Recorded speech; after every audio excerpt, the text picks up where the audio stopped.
Durante 40 años, la bicicleta azul de un niño permaneció oculta bajo las oscuras aguas del lago Miller, encadenada y olvidada. Cuando los buzos finalmente la sacaron a la superficie, el pueblo de Millbrook se vio obligado a enfrentar la verdad que había temido desde 1965. Danny Morrison tenía 16 años en el verano de 1965 y creía que el mundo estaba hecho de posibilidades infinitas. Tenía ese tipo de cabello castaño claro que atrapaba la luz del sol de la manera justa cuando montaba en bicicleta, y una sonrisa capaz de encantar a los maestros más estrictos de la escuela secundaria Millbrook. Con una estatura apenas superior a 5 pies y 8 pulgadas, aún estaba creciendo en su propio cuerpo, todo brazos y piernas, y una energía inagotable que solo parecía encontrar salida cuando estaba sobre su bicicleta. El verano de 1965 se perfilaba como el mejor de su vida. Había logrado entrar en el equipo de baloncesto universitario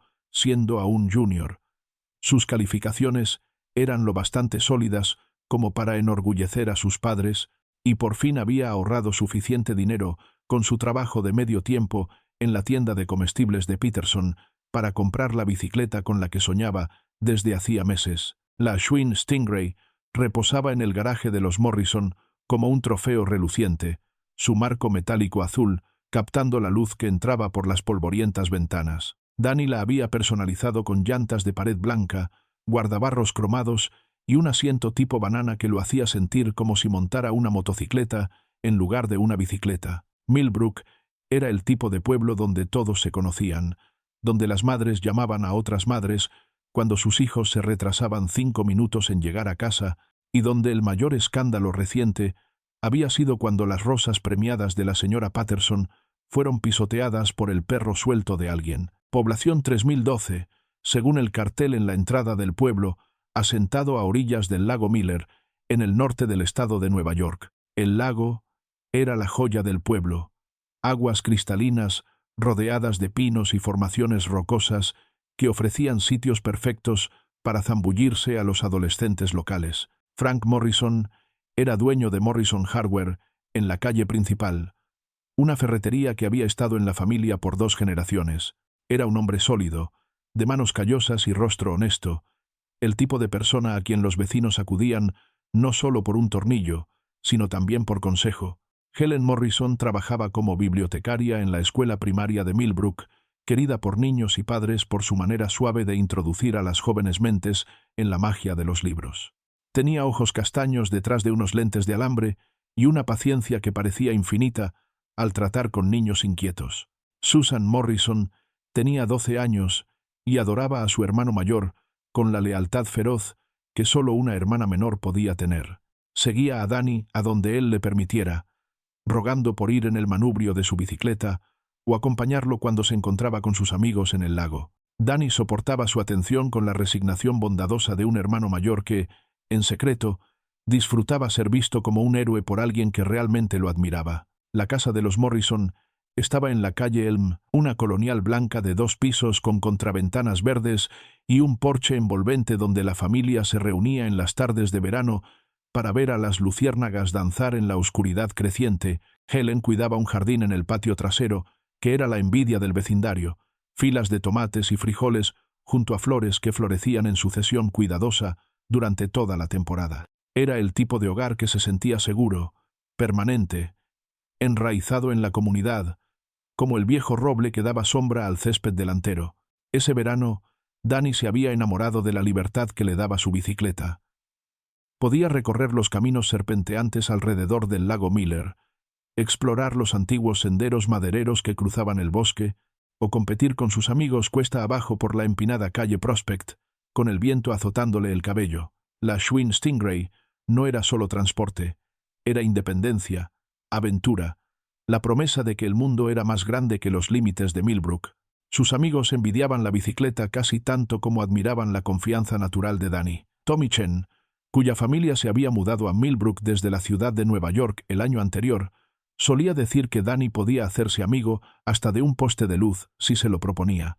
Sarah Williams, que guardaba un secreto enamoramiento de Danny desde 7º grado, adoraba cómo se le iluminaban los ojos cuando hablaba de los lugares que quería ver, de los caminos que quería recorrer, de las aventuras que lo esperaban justo más allá del horizonte. En 1965, el mundo se sentía seguro y predecible en Millbrook. Los niños andaban en bicicleta sin casco, jugaban afuera hasta que se encendían las farolas y caminaban a la escuela sin que los padres temieran algo más peligroso que rodillas raspadas o sentimientos heridos. Era un tiempo de inocencia, antes de que las noticias nocturnas trajeran guerras lejanas y violencia urbana a las salas de estar de los pueblos pequeños, antes de que los padres aprendieran a temer a los extraños y cerrar con llave por las noches. Danny Morrison representaba toda esa inocencia y optimismo. Era el chico dorado de su verano dorado, pedaleando en su brillante bicicleta por calles donde todos sabían su nombre y todos esperaban grandes cosas de su futuro. El 23 de julio de 1965 comenzó como cualquier otra mañana de verano en la casa de los Morrison. Danny despertó con el sonido de su madre moviéndose en la cocina bajo su habitación, el golpeteo familiar de platos y el suave zumbido del percolador de café, que había sido la banda sonora de sus mañanas desde siempre. La luz del sol entraba por su ventana, prometiendo otro día perfecto de aventuras en su Schwinn Stingray. Encontró a sus padres ya sentados en la mesa de la cocina cuando bajó en pijama, con el cabello despeinado. Frank Morrison estaba con su café y el periódico, leyendo sobre una guerra lejana en un lugar llamado Vietnam, que para un chico de 16 años en el norte del estado de Nueva York parecía tan distante como la luna. Helen Morrison untaba mantequilla en las tostadas, su cabello recogido con esmero y su vestido floral impecable a pesar de la temprana hora. «Buenos días, dormilón», dijo su madre, sin levantar la vista de su tarea, pero sonriendo como solo sonríen las madres cuando están genuinamente felices de ver a sus hijos. «Hice tu favorito, panqueques de arándanos. Hay jarabe fresco de la granja de los Henderson». El estómago de Danny gruñó en respuesta. La señora Henderson hacía el mejor jarabe de arce en 3 condados, y su madre solo lo sacaba en ocasiones especiales o cuando quería asegurarse de que su hijo desayunara bien antes de desaparecer en su bicicleta por todo el día. Susan apareció en la puerta de la cocina, ya vestida con su atuendo veraniego favorito, un vestido amarillo con pequeñas flores blancas que su abuela había enviado desde Albany. «¿Puedo ir contigo hoy, Danny? Por favor. Prometo que no te atrasaré». «No hoy, enana», dijo Danny, despeinándole el cabello mientras pasaba. «Tommy y yo vamos a encontrarnos con los demás en el lago Miller. Vamos a practicar unos trucos antes de nadar. Tal vez mañana». El rostro de Susan se entristeció, pero no discutió. Había aprendido que rogar solo hacía que Danny estuviera más decidido a dejarla atrás, aunque nunca perdió la esperanza de que él cambiara de opinión. Frank Morrison dobló su periódico y miró a su hijo por encima de sus gafas. «¿Qué clase de trucos planean?» «Espero que nada peligroso. Solo unos saltos, papá. Hay una cosa llamada caballito, donde levantas la rueda delantera y montas solo en la trasera. He estado practicando en la entrada cuando estás en la tienda». Helen Morrison colocó un plato de panqueques humeantes frente a su hijo, junto con un vaso de jugo de naranja. «Ten cuidado en esa bicicleta, Daniel Morrison. No quiero que presumas y termines lastimándote». «Mamá, tengo 16. Puedo manejar una bicicleta». «Los de 16 creen que pueden manejar todo», respondió ella, pero su tono fue dulce, más afectuoso que regañón. «Solo recuerda que la piel no se regenera tan rápido como el orgullo adolescente». Danny devoró los panqueques con el entusiasmo de un muchacho en crecimiento, el jarabe chorreándole por la barbilla mientras contaba a su familia sus planes del día. Él y Tommy Chen se reunirían con Sarah Williams, Mike Peterson y otros amigos en su lugar habitual, en la orilla norte del lago Miller. El agua estaría perfecta para nadar, y las rocas cercanas eran ideales para hacer acrobacias con la bicicleta. «Quiero dominar el caballito antes de que empiece la escuela de nuevo», explicó Danny entre bocados. «Tommy dice que su primo en la ciudad puede hacerlo durante 2 cuadras enteras». «2 cuadras», repitió Frank, negando con la cabeza divertido.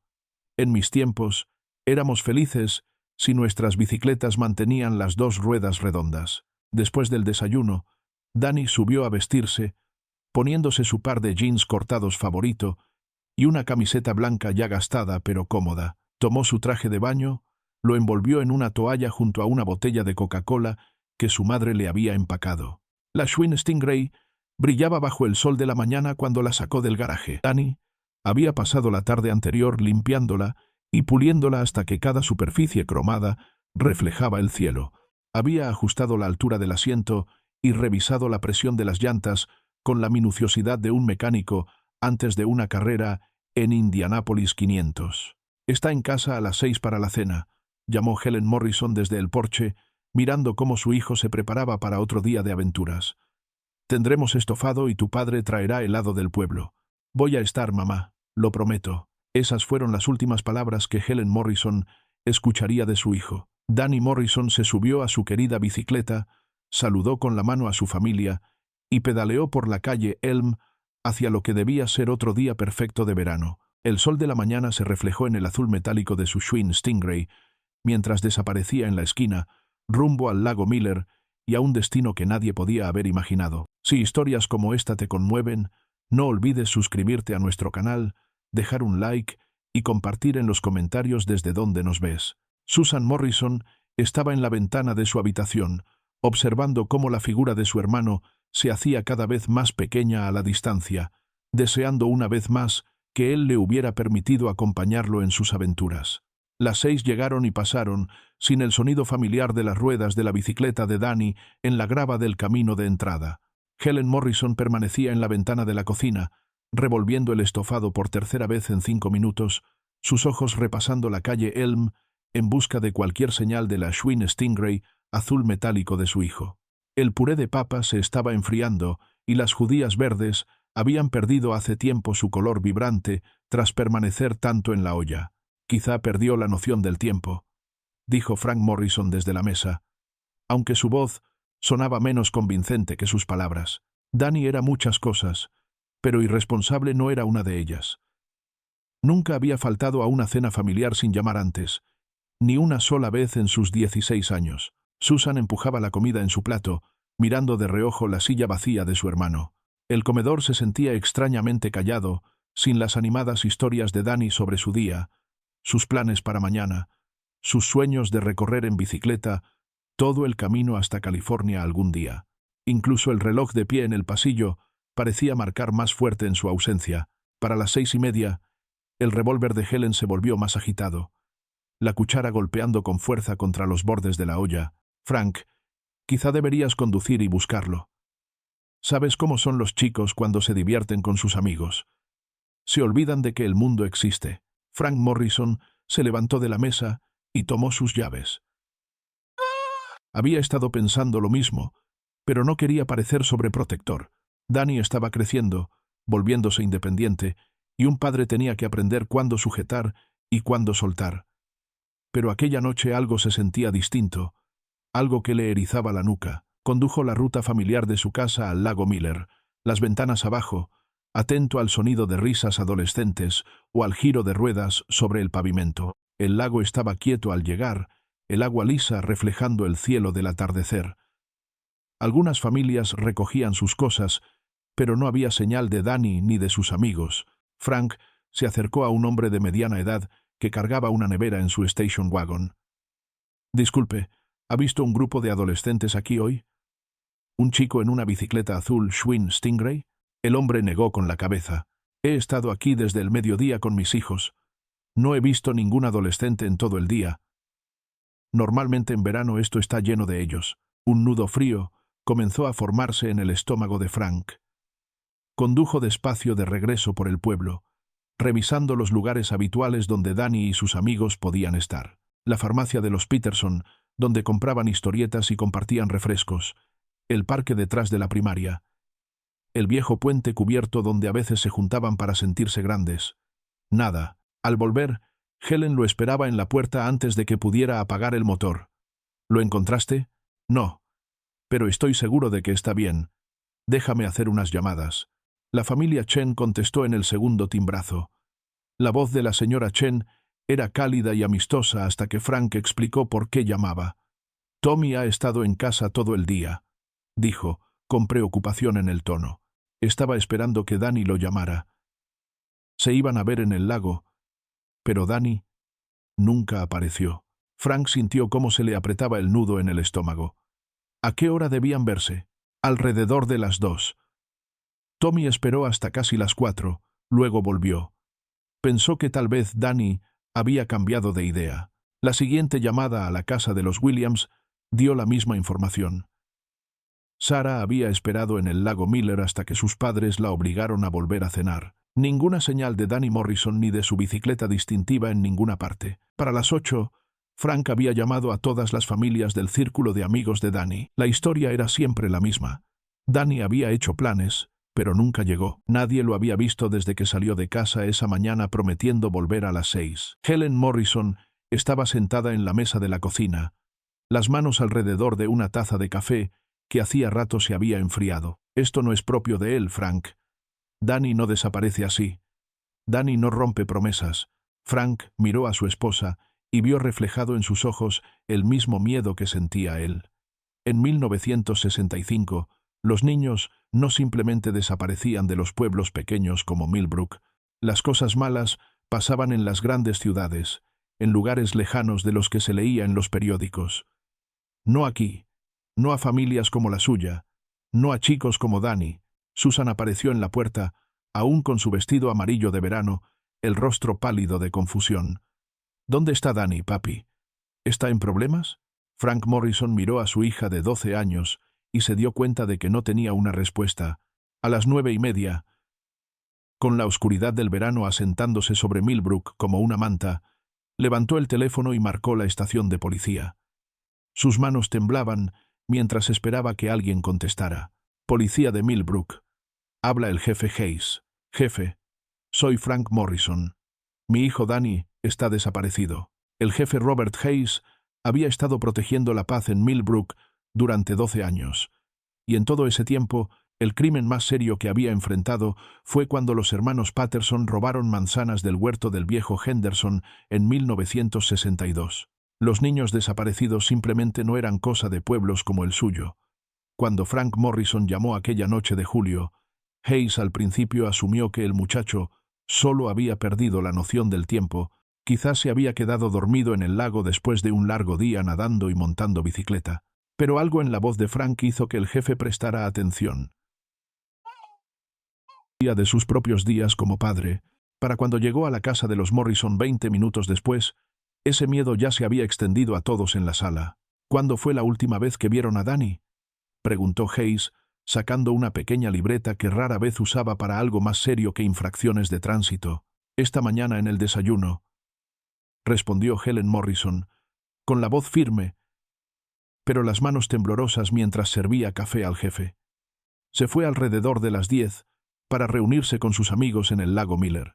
Hayes anotó la información básica, aunque no estaba del todo seguro de qué se suponía que debía hacer con ella. El departamento de policía de Millbrook consistía en él mismo, 2 ayudantes a medio tiempo y una secretaria que trabajaba 3 días a la semana. Tenían un solo coche patrulla, una radio que funcionaba cuando el clima lo permitía, y una celda que no se había usado en 5 años. Al amanecer del 24 de julio, la noticia ya se había propagado por Millbrook con la rapidez que solo el chisme de pueblo pequeño podía lograr. El chico Morrison estaba desaparecido, y eso era algo que preocupaba a todos los que vivían en aquella comunidad tranquila. Antes de que el jefe Hayes pudiera organizar una búsqueda oficial, los voluntarios comenzaron a presentarse en la estación de policía. Tom Peterson cerró su tienda de comestibles y llevó bocadillos para los buscadores. Martha Chen organizó a las mujeres para coordinar la comunicación entre los grupos de búsqueda. Bill Henderson, a pesar de tener 72 años, insistió en unirse a uno de los equipos que peinarían los bosques alrededor del lago Miller.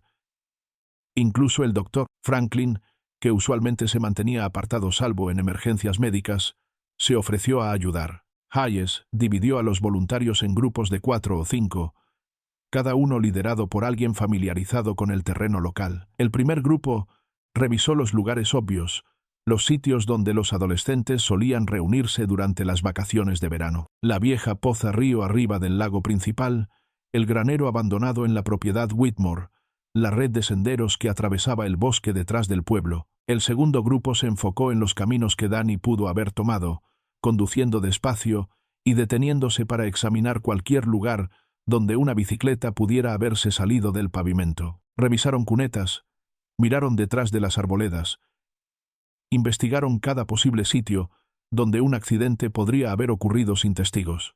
Un tercer grupo organizó una búsqueda más sistemática en el propio lago Miller. Varios hombres llevaron sus botes de pesca, remando cerca de la orilla y observando en las aguas claras en busca de alguna señal del muchacho o de su bicicleta. El lago no era particularmente profundo cerca de las orillas, y la visibilidad era lo bastante buena como para que confiaran en que podían detectar cualquier cosa inusual. A medida que avanzaba el día sin rastro alguno de Danny Morrison, los buscadores empezaron a sentir el peso de una preocupación genuina. En 1965, los niños desaparecidos eran algo que les pasaba a otras personas.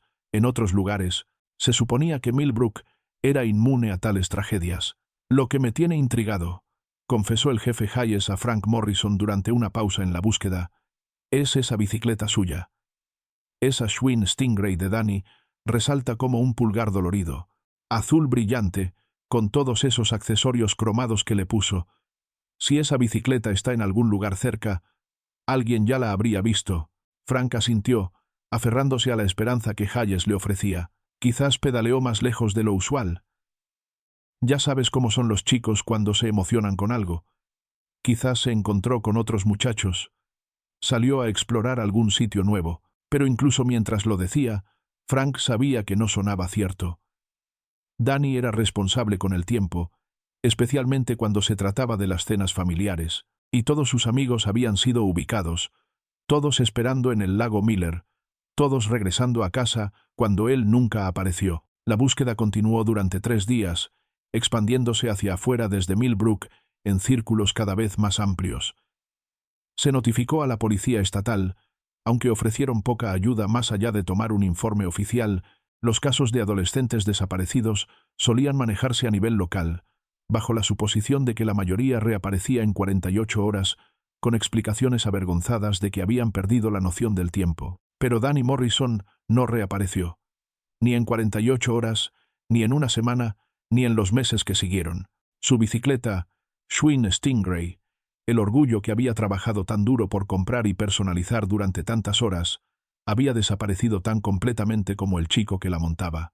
La ausencia de la bicicleta se convirtió tanto en una fuente de esperanza como de temor creciente. Esperanza, porque sugería que Danny había pedaleado a algún lugar por su propia cuenta, que no yacía herido en los bosques alrededor de Millbrook.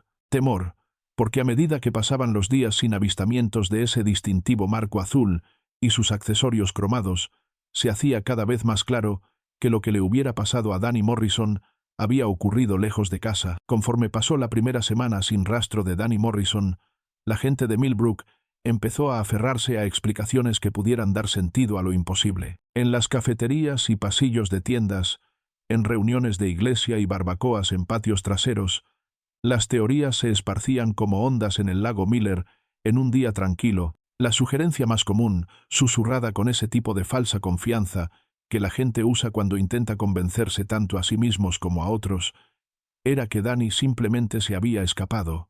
Los adolescentes hacían eso a veces, ¿no? Se sentían abrumados por las expectativas, por la presión de crecer en un pueblo pequeño donde todos observaban cada cosa que hacías. Quizá había tomado su bicicleta y se había dirigido a la gran ciudad, buscando aventura y libertad. Pero cualquiera que realmente conociera a Danny Morrison descartaba esa teoría casi de inmediato. El chico nunca había mostrado el menor interés en dejar Millbrook, y mucho menos en abandonar a su familia sin decir nada. Hablaba constantemente de sus planes futuros, todos los cuales incluían quedarse cerca de casa, tal vez asistir a la universidad estatal, a una hora de distancia, hacerse cargo algún día de la ferretería de su padre. Danny no estaba huyendo de nada. Estaba corriendo hacia una vida que estaba emocionado por construir. Helen Morrison se alteraba visiblemente cada vez que alguien sugería que su hijo se había escapado. «Danny no nos haría eso», decía, con la voz tensa de emoción contenida. «Él sabe cuánto lo amamos. Sabe que estaríamos enfermos de preocupación». Otras teorías surgieron a medida que pasaban los días, cada una más inquietante que la anterior. Algunos empezaron a susurrar sobre un posible crimen.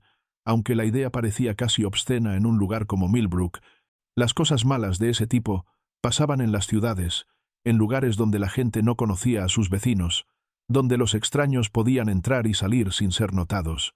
El jefe Hayes se encontró atrapado entre sus instintos de policía y su amor por la comunidad que había jurado proteger. Parte de él sabía que, estadísticamente, cuando un niño desaparecía sin dejar rastro, la explicación rara vez era inocente. Pero otra parte de él no podía aceptar que una oscuridad así pudiera tocar su tranquilo pueblo. El avance, si podía llamarse así, llegó de una fuente inesperada. La señora Eleanor Whitfield tenía 78 años y vivía sola en una pequeña casa en las afueras del pueblo, donde la calle Elm terminaba en el viejo camino maderero. Era conocida por pasar las tardes en su porche, observando el mundo con la atención aguda de alguien que había sobrevivido a la mayoría de sus contemporáneos y encontraba entretenimiento en los patrones de la vida diaria. Pasó casi una semana antes de que alguien pensara en preguntarle a la señora Whitfield si había visto algo inusual el día en que Danny desapareció. Cuando el jefe Hayes finalmente llamó a su puerta,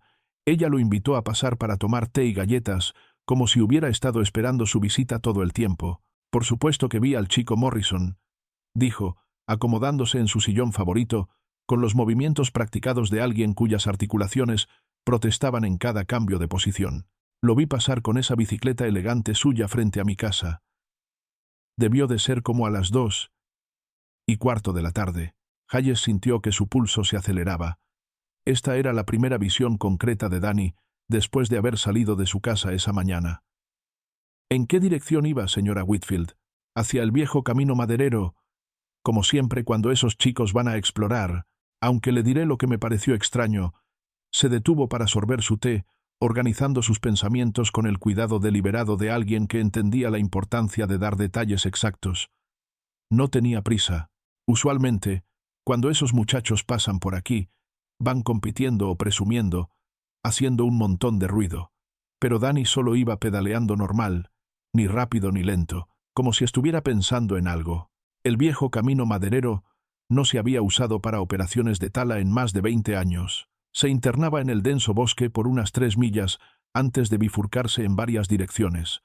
Algunos senderos llevaban a lugares de trabajo abandonados, otros conectaban con rutas de excursión que eventualmente llegaban al otro lado del lago Miller. Era exactamente el tipo de lugar que atraería a adolescentes aventureros buscando un sitio nuevo que explorar. Hayes organizó otra partida de búsqueda, esta enfocada específicamente en el camino maderero y sus diferentes ramales. Encontraron huellas de llantas en la tierra blanda, pero el clima seco de finales de julio había endurecido el suelo en muchos lugares, haciendo imposible determinar qué huellas eran recientes y cuáles podían haberse dejado semanas o meses antes. Más frustrante aún, las huellas parecían simplemente desvanecerse donde el camino de tierra se encontraba con terreno rocoso o hierba espesa. Era como si Danny Morrison y su Schwinn Stingray azul hubieran simplemente evaporado en el aire del verano. El avistamiento de la señora Whitfield se convirtió en la última visión confirmada que alguien tuvo de Danny Morrison.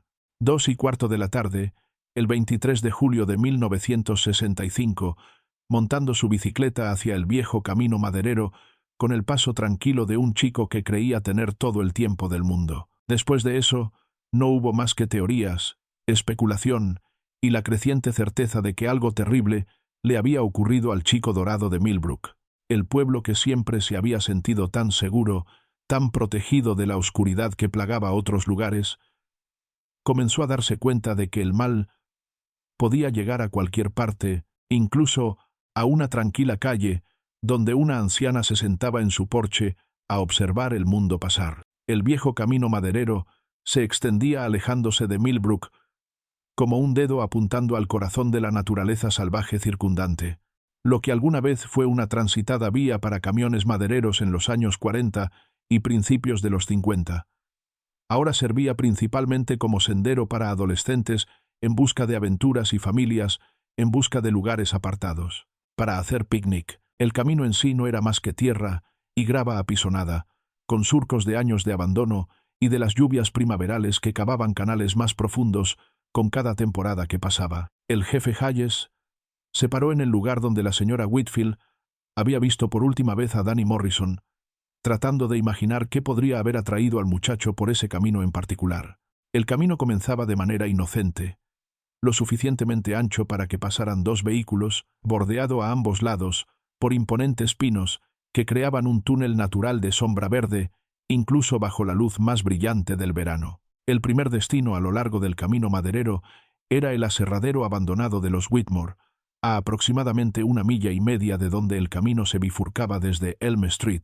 El aserradero había estado cerrado desde 1957, cuando la familia Whitmore vendió su negocio de madera a una compañía más grande que trasladó sus operaciones más cerca de la autopista interestatal. Lo que quedaba era una colección de edificios deteriorados lentamente reclamados por el bosque, sus ventanas rotas por piedras lanzadas y sus paredes cubiertas con el tipo de grafitis que los adolescentes habían estado tallando en la madera desde siempre.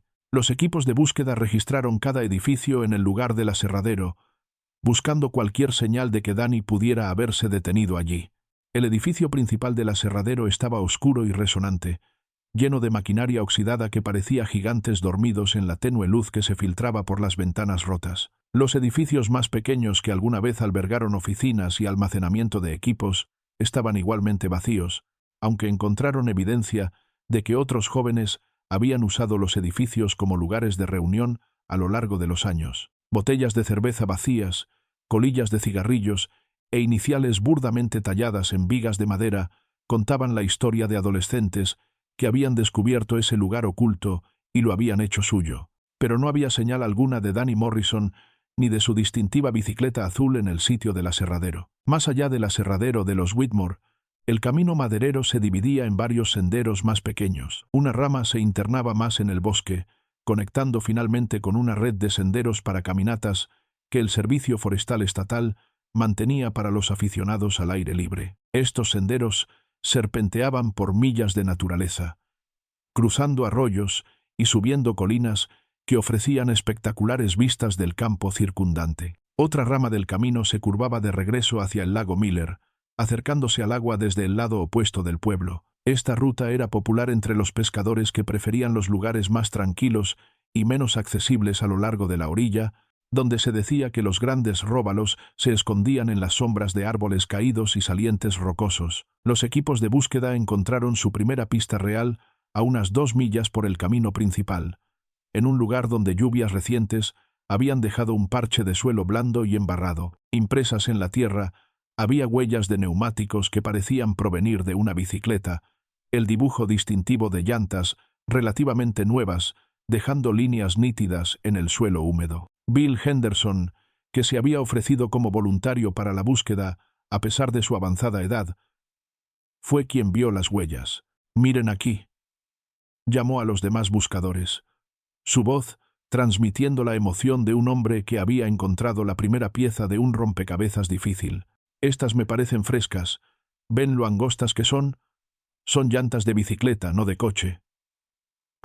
El jefe Hayes se arrodilló junto a las huellas, estudiándolas con la atención cuidadosa de alguien que sabía que los detalles podrían ser cruciales después. El patrón de la banda era claro y definido, lo que sugería que las huellas se habían hecho recientemente, posiblemente en la última semana. La distancia entre las dos marcas coincidía con lo que se esperaría de una bicicleta estándar, y la profundidad de la impresión sugería a alguien con el peso aproximado de Danny. Pero la frustración llegó rápidamente cuando los equipos intentaron seguir el rastro más adelante.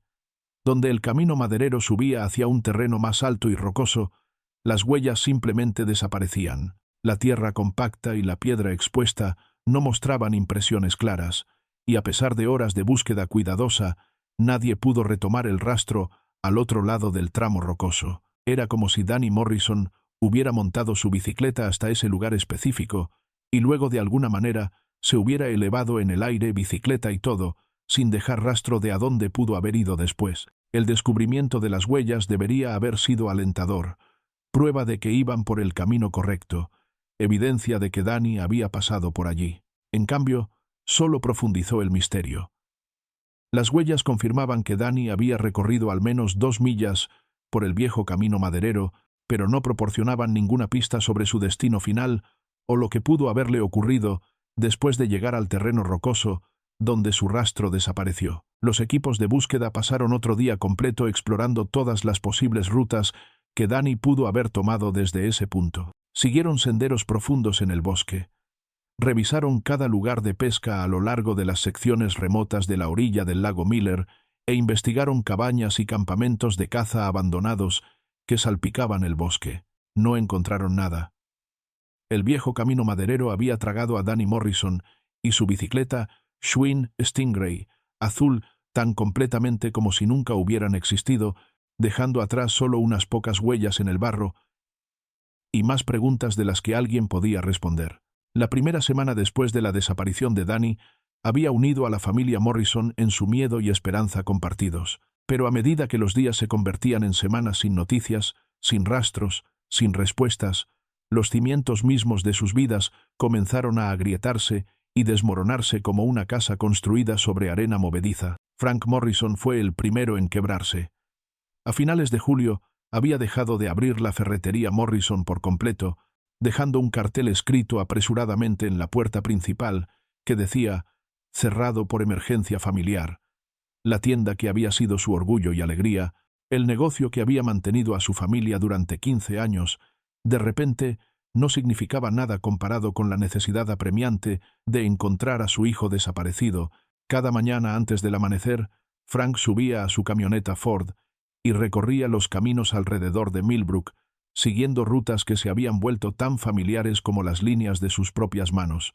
Estacionaba en diferentes lugares a lo largo del viejo camino maderero, caminando por los mismos senderos que los equipos de búsqueda ya habían cubierto docenas de veces, llamando el nombre de Danny hasta quedar ronco y hasta que el sol comenzaba a ponerse. Su esposa intentó razonar con él al principio. «Frank, cariño, la policía ya buscó en esas áreas. Los voluntarios han revisado cada pulgada de ese bosque. Necesitas volver a casa, necesitas comer algo, necesitas descansar».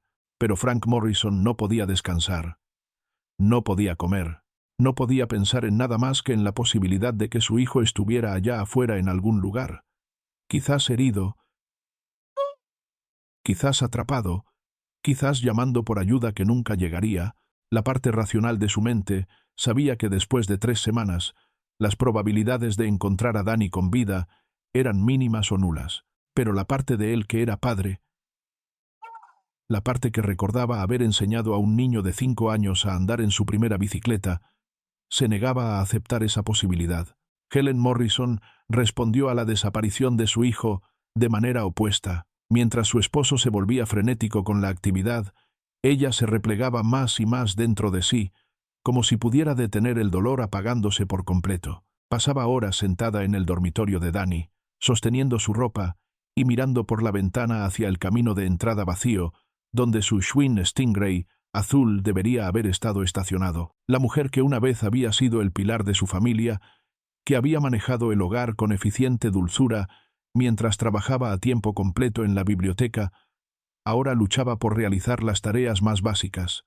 Las comidas quedaban sin cocinar, la ropa sucia se acumulaba en las esquinas, y el hermoso jardín, que había cuidado con tanto esmero, comenzó a marchitarse por el abandono. Amigos y vecinos llevaban cazuelas y ofrecían ayuda, pero Helen apenas reconocía su presencia, asentía educadamente y murmuraba un gracias, pero sus ojos permanecían distantes, desenfocados, como si estuviera viendo algo que el resto del mundo no podía ver. Susan Morrison, de 12 años, se encontraba atrapada en medio de las formas contrastantes de duelo de sus padres y en muchos sentidos era la que más sufría.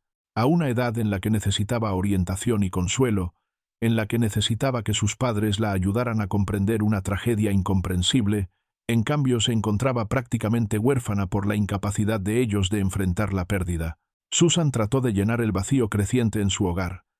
Intentó cocinar comidas simples, aunque sus habilidades culinarias se limitaban a huevos revueltos y sándwiches de mantequilla de maní. Lavaba su propia ropa e intentaba mantener su habitación limpia, creyendo de alguna manera que si lograba mantener cierta normalidad, sus padres podrían notarlo y recordar que todavía tenían una hija que los necesitaba. Pero Frank siempre estaba ausente, recorriendo los caminos secundarios y buscando en los mismos lugares vacíos una y otra vez. y Helen estaba presente en cuerpo pero ausente en todo lo que importaba, mirando a través de Susan como si se hubiera vuelto invisible. La respuesta inicial de apoyo de la comunidad comenzó a desvanecerse a medida que agosto avanzaba sin ningún avance en el caso. La gente tenía sus propias vidas que vivir, sus propias familias de las que ocuparse, sus propios problemas que resolver. El flujo constante de visitantes en la casa de los Morrison se redujo a un goteo y luego se detuvo por completo.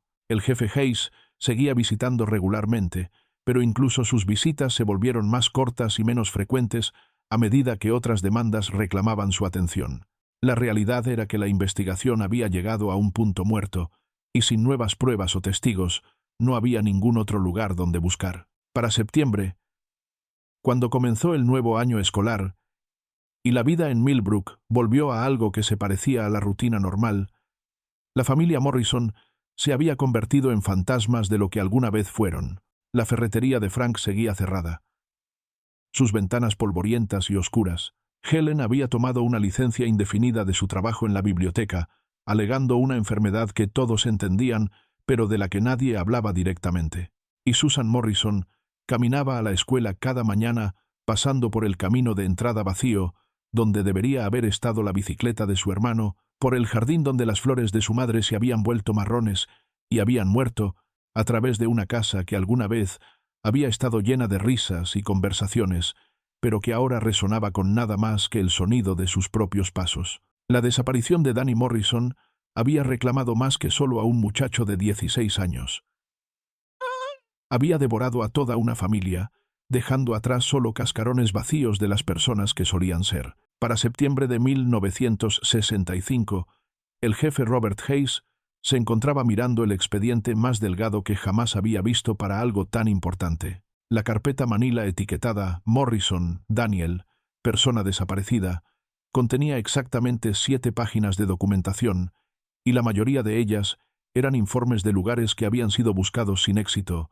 Estaba la declaración de la señora Whitfield, cuidadosamente mecanografiada en la vieja máquina de escribir Royal del Departamento de Policía, describiendo su avistamiento de Danny montando hacia el viejo camino maderero aproximadamente a las 2:15 de la tarde del 23 de julio.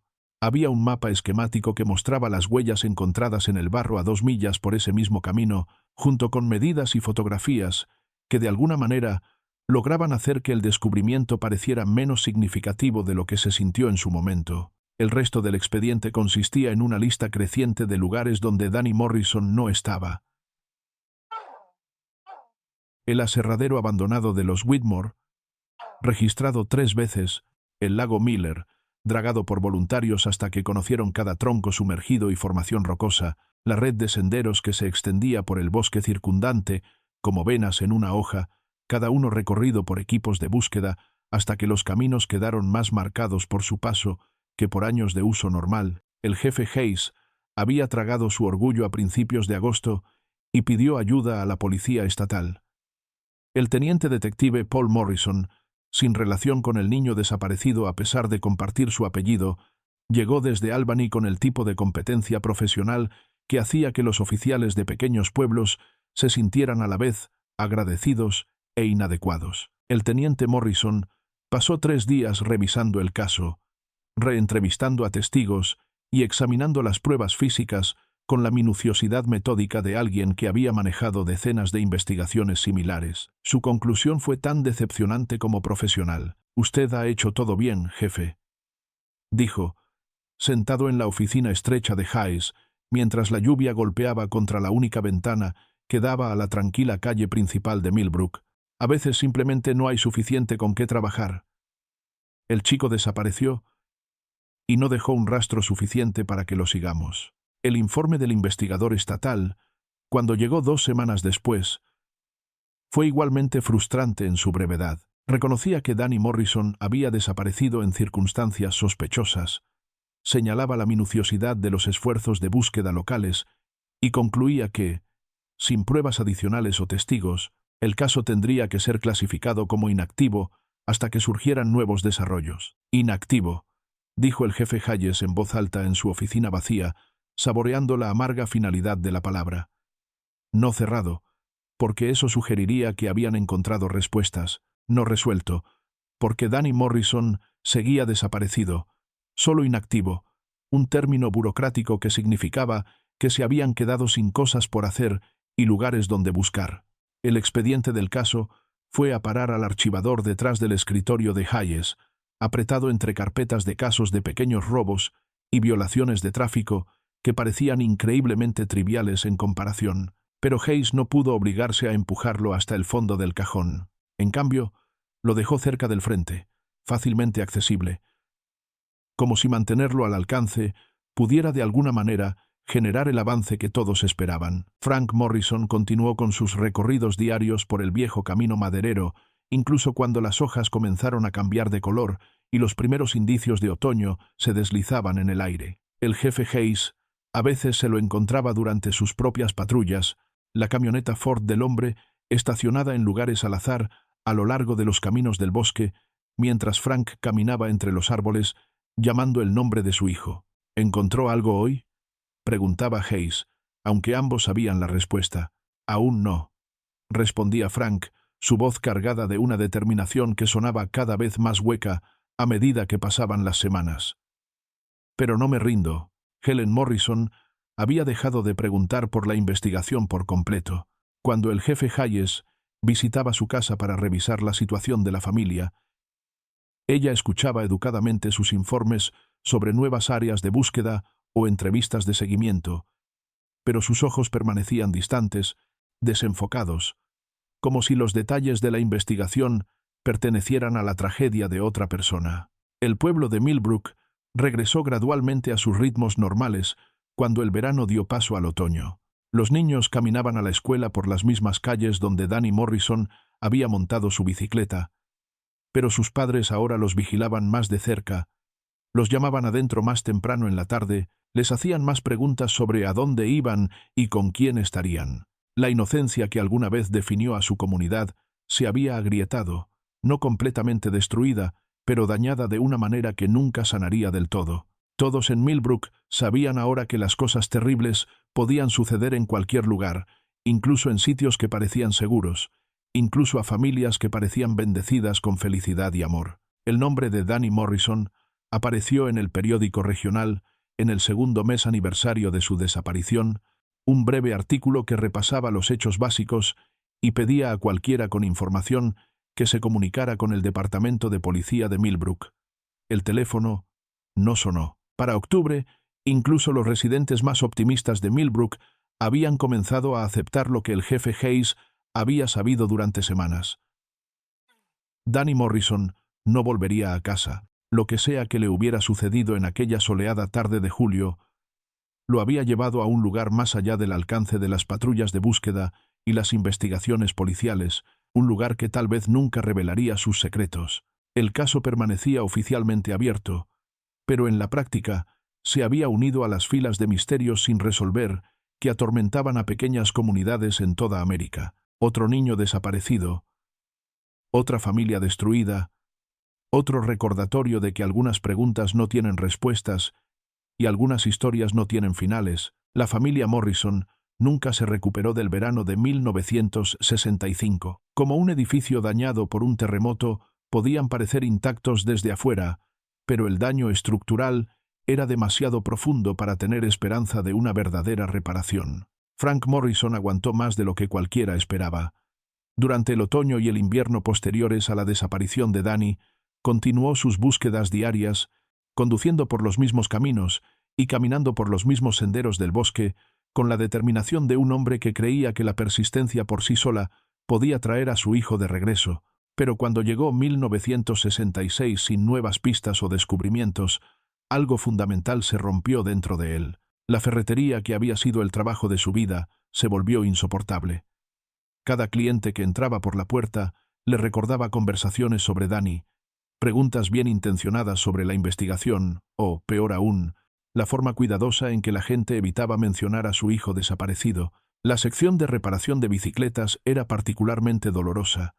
Un rincón de la tienda donde había ayudado a Danny a mantener su amada Schwinn Stingray, enseñándole sobre la presión de las llantas y la lubricación de la cadena, y la simple satisfacción de mantener las cosas mecánicas funcionando sin problemas. Para la primavera de 1967, Frank Morrison no pudo soportarlo más. Vendió la ferretería Morrison a una cadena de Albany, aceptando mucho menos dinero de lo que el negocio valía, porque necesitaba escapar más de lo que necesitaba negociar. Los nuevos dueños mantuvieron el nombre Morrison en el escaparate durante exactamente 6 meses, antes de reemplazarlo con letreros corporativos que se veían como los de cualquier otra ferretería en cualquier otro pequeño pueblo de América. La familia se mudó a Albany en junio de 1967, casi exactamente 2 años después de la desaparición de Danny. Frank encontró trabajo como gerente en un gran proveedor de ferretería, un empleo que pagaba lo suficiente, pero carecía de la satisfacción personal de dirigir su propio negocio. Helen Morrison se trasladó a una sucursal de biblioteca en su nuevo vecindario, agradecida por un trabajo que no le recordaba constantemente al hijo que nunca volvería a buscar libros sobre bicicletas o historias de aventuras. Pero cambiar de dirección no podía cambiar lo que le había sucedido a su familia. La depresión de Helen, que había comenzado como una respuesta natural a una pérdida devastadora, se profundizó en algo clínico y persistente. Cumplía con los movimientos de la vida diaria, presentándose a trabajar y manteniendo su hogar, pero la chispa que alguna vez la hacía reír con facilidad y encontrar alegría en los placeres simples se había extinguido por completo. Susan Morrison, ahora de 14 años, y tratando de navegar la escuela secundaria en una nueva ciudad donde nadie sabía de su hermano desaparecido, se encontró atrapada entre el alivio y la culpa. Parte de ella estaba agradecida de escapar de la atmósfera sofocante de Millbrook, donde todos la conocían como la hermana del chico que había desaparecido. Pero otra parte de ella sentía que estaban abandonando a Danny, dejándolo atrás en ese bosque donde las huellas de su bicicleta habían desaparecido en la nada. Desarrolló el hábito de presentarse como hija única al conocer gente nueva, una mentira que se sentía necesaria y terrible al mismo tiempo. Era más fácil que explicar lo de Danny.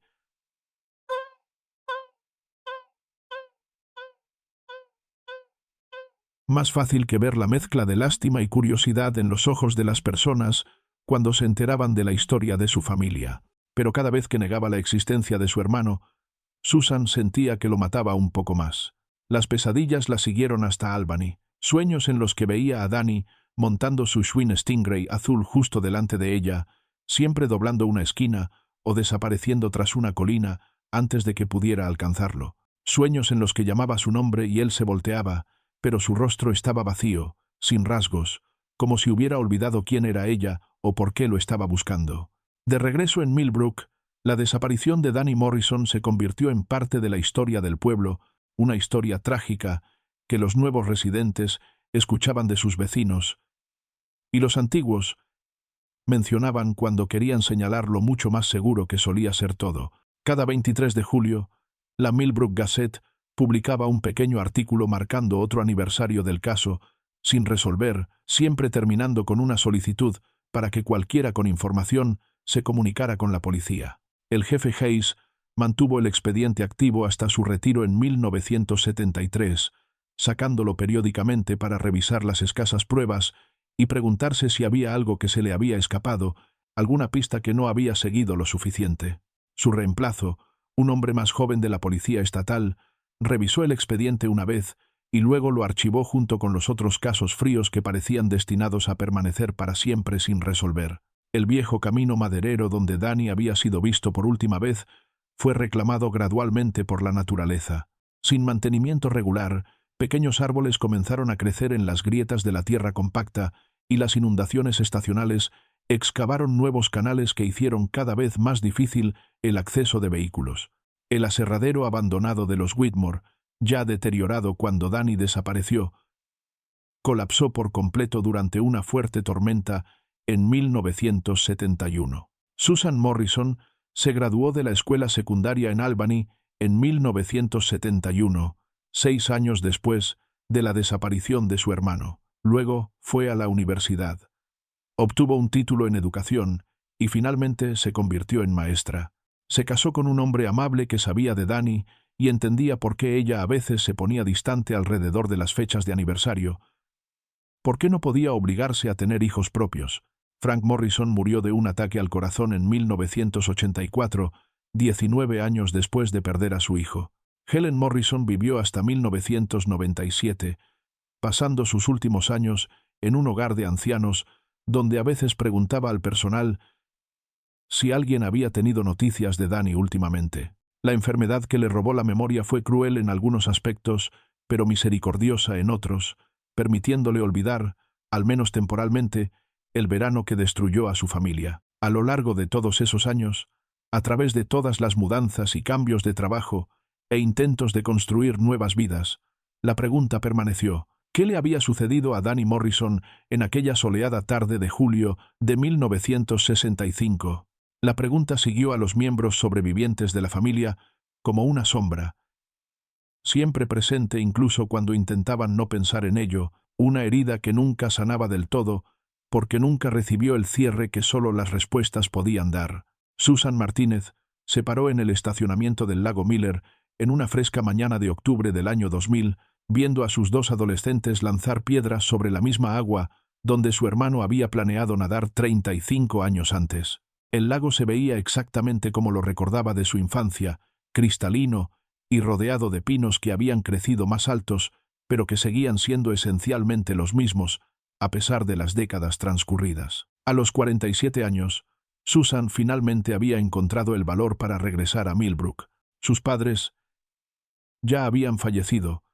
Frank de un ataque repentino al corazón en 1987, Helen siguiéndolo 10 años después, tras una larga batalla contra el Alzheimer.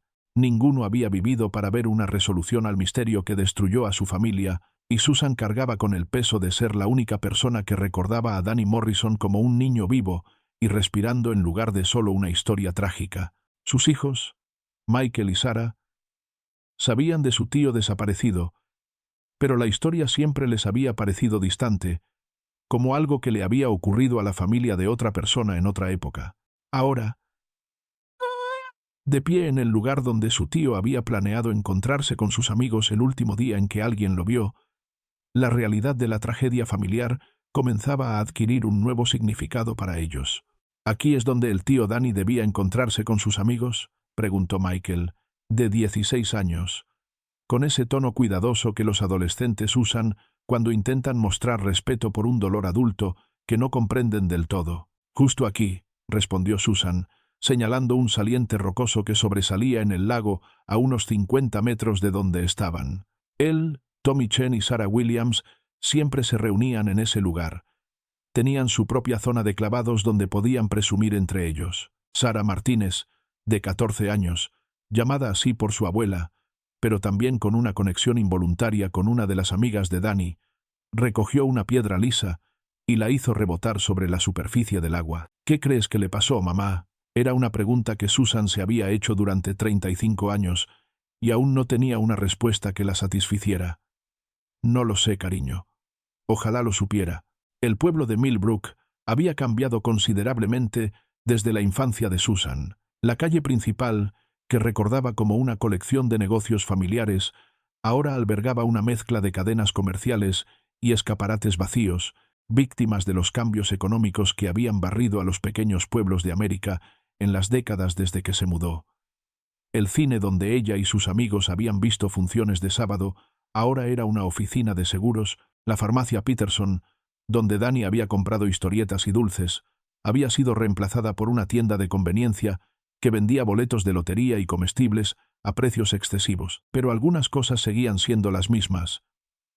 La escuela primaria, donde su madre había trabajado como bibliotecaria, todavía estaba en Maple Street, aunque había sido ampliada y modernizada hasta volverse irreconocible. La iglesia presbiteriana donde la familia Morrison había asistido a los servicios cada domingo, todavía mantenía su campanario blanco en alto sobre los edificios circundantes, aunque la congregación ahora era más pequeña, y el pastor era alguien que Susan nunca había conocido. Más significativamente, la casa en Elm Street, donde Susan había crecido, seguía en pie, aunque pintada de otro color, y el porche envolvente que su madre había amado había sido cerrado para crear más espacio habitable. Susan pasó lentamente en auto frente a la casa, sus hijos mirando por las ventanas con curiosidad, tratando de imaginar a su madre como una niña de 12 años, esperando a que su hermano mayor regresara de sus aventuras en bicicleta. Los dueños actuales no tenían idea de la tragedia que alguna vez se había desarrollado en su hogar, y Susan no sintió la necesidad de ilustrarlos. Algunas historias era mejor dejarlas enterradas, algunos dolores mejor no removerlos. El viejo camino maderero donde Danny había sido visto por última vez era más difícil de encontrar de lo que Susan recordaba. El desarrollo urbano había cambiado considerablemente el paisaje, con nuevos barrios extendiendo los límites del pueblo más adentro de lo que alguna vez había sido naturaleza. Pero finalmente, con la ayuda de un empleado de gasolinera local que había crecido en Millbrook, encontró el camino de tierra que aún se adentraba en el bosque. El camino estaba en peores condiciones que en 1965, con surcos y maleza, hasta el punto de que el sedán de Susan solo pudo avanzar unos cientos de metros antes de que el camino se volviera intransitable. Ella y sus hijos caminaron el resto de la distancia, siguiendo la senda que Danny había tomado en su bicicleta 35 años antes. El aserradero abandonado de los Whitmore había desaparecido por completo, reclamado por el bosque hasta que solo quedaban algunas bases de concreto que marcaban dónde alguna vez estuvieron los edificios. Susan se paró en el claro donde había estado el aserradero, tratando de reconciliar sus recuerdos de los equipos de búsqueda que habían registrado cada edificio con el apacible bosque joven que ahora ocupaba el espacio. Es como si se hubiera desvanecido en el aire, observó Michael, repitiendo sin saberlo las mismas palabras que el jefe Hayes había usado tantos años atrás. Así fue exactamente, respondió Susan. Un minuto estaba allí, al siguiente se había ido, y nadie jamás descubrió a dónde fue. La visita a Millbrook se suponía que le daría cierre, una manera de que Susan hiciera las paces con la tragedia de su familia y ayudara a sus hijos a entender la historia que había moldeado la vida de su madre. En cambio, solo reforzó el misterio y el dolor que nunca se habían desvanecido del todo, ni siquiera después de 35 años. El 23 de julio de 2005 marcó exactamente 40 años desde que Danny Morrison había desaparecido de las calles de Millbrook, y el aniversario pesó profundamente sobre la pequeña comunidad que nunca había olvidado a su hijo perdido. El caso se había vuelto parte del folclore local, una historia transmitida de padres a hijos, un recordatorio de que incluso en los lugares más seguros podían ocurrir cosas terribles sin aviso ni explicación. Mike Chen había crecido escuchando sobre Danny Morrison por su padre, Tommy Chen, quien había sido uno de los amigos más cercanos de Danny, y había pasado aquella lejana tarde esperando en el lago Miller a un chico que nunca llegó. Ahora, con 38 años y certificado como instructor de buceo, Mike había fundado el Club de Buceo Comunitario de Millbrook 3 años antes, enseñando a adolescentes y adultos del lugar las habilidades necesarias para explorar con seguridad el mundo submarino del lago Miller. El lago siempre había fascinado a Mike, en parte por su conexión con la historia de su familia, y en parte por su sorprendente profundidad y complejidad. Lo que desde la superficie parecía un simple lago de montaña, era en realidad un paisaje submarino complicado de cornisas, desniveles y cavernas ocultas esculpidas por la actividad glaciar miles de años atrás. Cuando Susan Martínez contactó a Mike en la primavera de 2005, preguntando si su club de buceo estaría dispuesto a buscar una vez más en el lago Miller, él sintió sobre sus hombros el peso del deber familiar y la responsabilidad con la comunidad. Su padre nunca dejó de preguntarse qué le había ocurrido a su amigo, y Mike había crecido con esa misma pregunta sin respuesta resonando en su infancia. La tecnología que tenemos ahora es mucho mejor que cualquiera que tuvieran en 1965, explicó Mike a Susan durante su primera reunión en la misma cafetería donde sus padres habían planificado estrategias de búsqueda. Entonces arrastraban el lago con ganchos y cadenas, buscando algo que pudieran enganchar y sacar. Ahora podemos ver realmente qué hay allá abajo. El equipo de buceo disponible en 2005 representaba un salto cuántico respecto a lo que existía 4 décadas antes. Mike y los miembros de su club usaban reguladores modernos y dispositivos de control de flotabilidad que permitían una navegación submarina precisa. Llevaban linternas impermeables lo bastante potentes para iluminar las profundidades más oscuras del lago y vestían trajes secos que podían protegerlos durante búsquedas prolongadas en agua que se mantenía fría incluso en los meses más cálidos del verano. Lo más importante, tenían detectores de metales submarinos, dispositivos sofisticados capaces de identificar objetos metálicos enterrados en el cieno o encajados en grietas, donde las búsquedas visuales podrían pasarlos por alto por completo. Los equipos originales de 1965 estaban limitados a lo que podían ver desde la superficie o alcanzar con equipos primitivos de arrastre. La búsqueda sistemática del lago Miller comenzó en el 40º aniversario de la desaparición de Danny, el 23 de julio de 2005. Mike había reclutado a 8 buzos experimentados de su club, todos conscientes de la importancia histórica de su misión y de la necesidad de realizar una exploración minuciosa y metódica. Dividieron el lago Miller en un patrón de cuadrícula, marcando cada sección con boyas naranjas brillantes visibles desde la superficie. El plan era registrar un cuadrante a la vez, con equipos de 2 buzos trabajando juntos para garantizar tanto la seguridad como la exhaustividad. Cada inmersión duraría aproximadamente 45 minutos, el tiempo máximo que sus reservas de aire permitirían a las profundidades previstas. Susan Martínez permaneció en la orilla, viendo desaparecer bajo la superficie al primer equipo de buzos, que se llevaba consigo 40 años de esperanza y desconsuelo.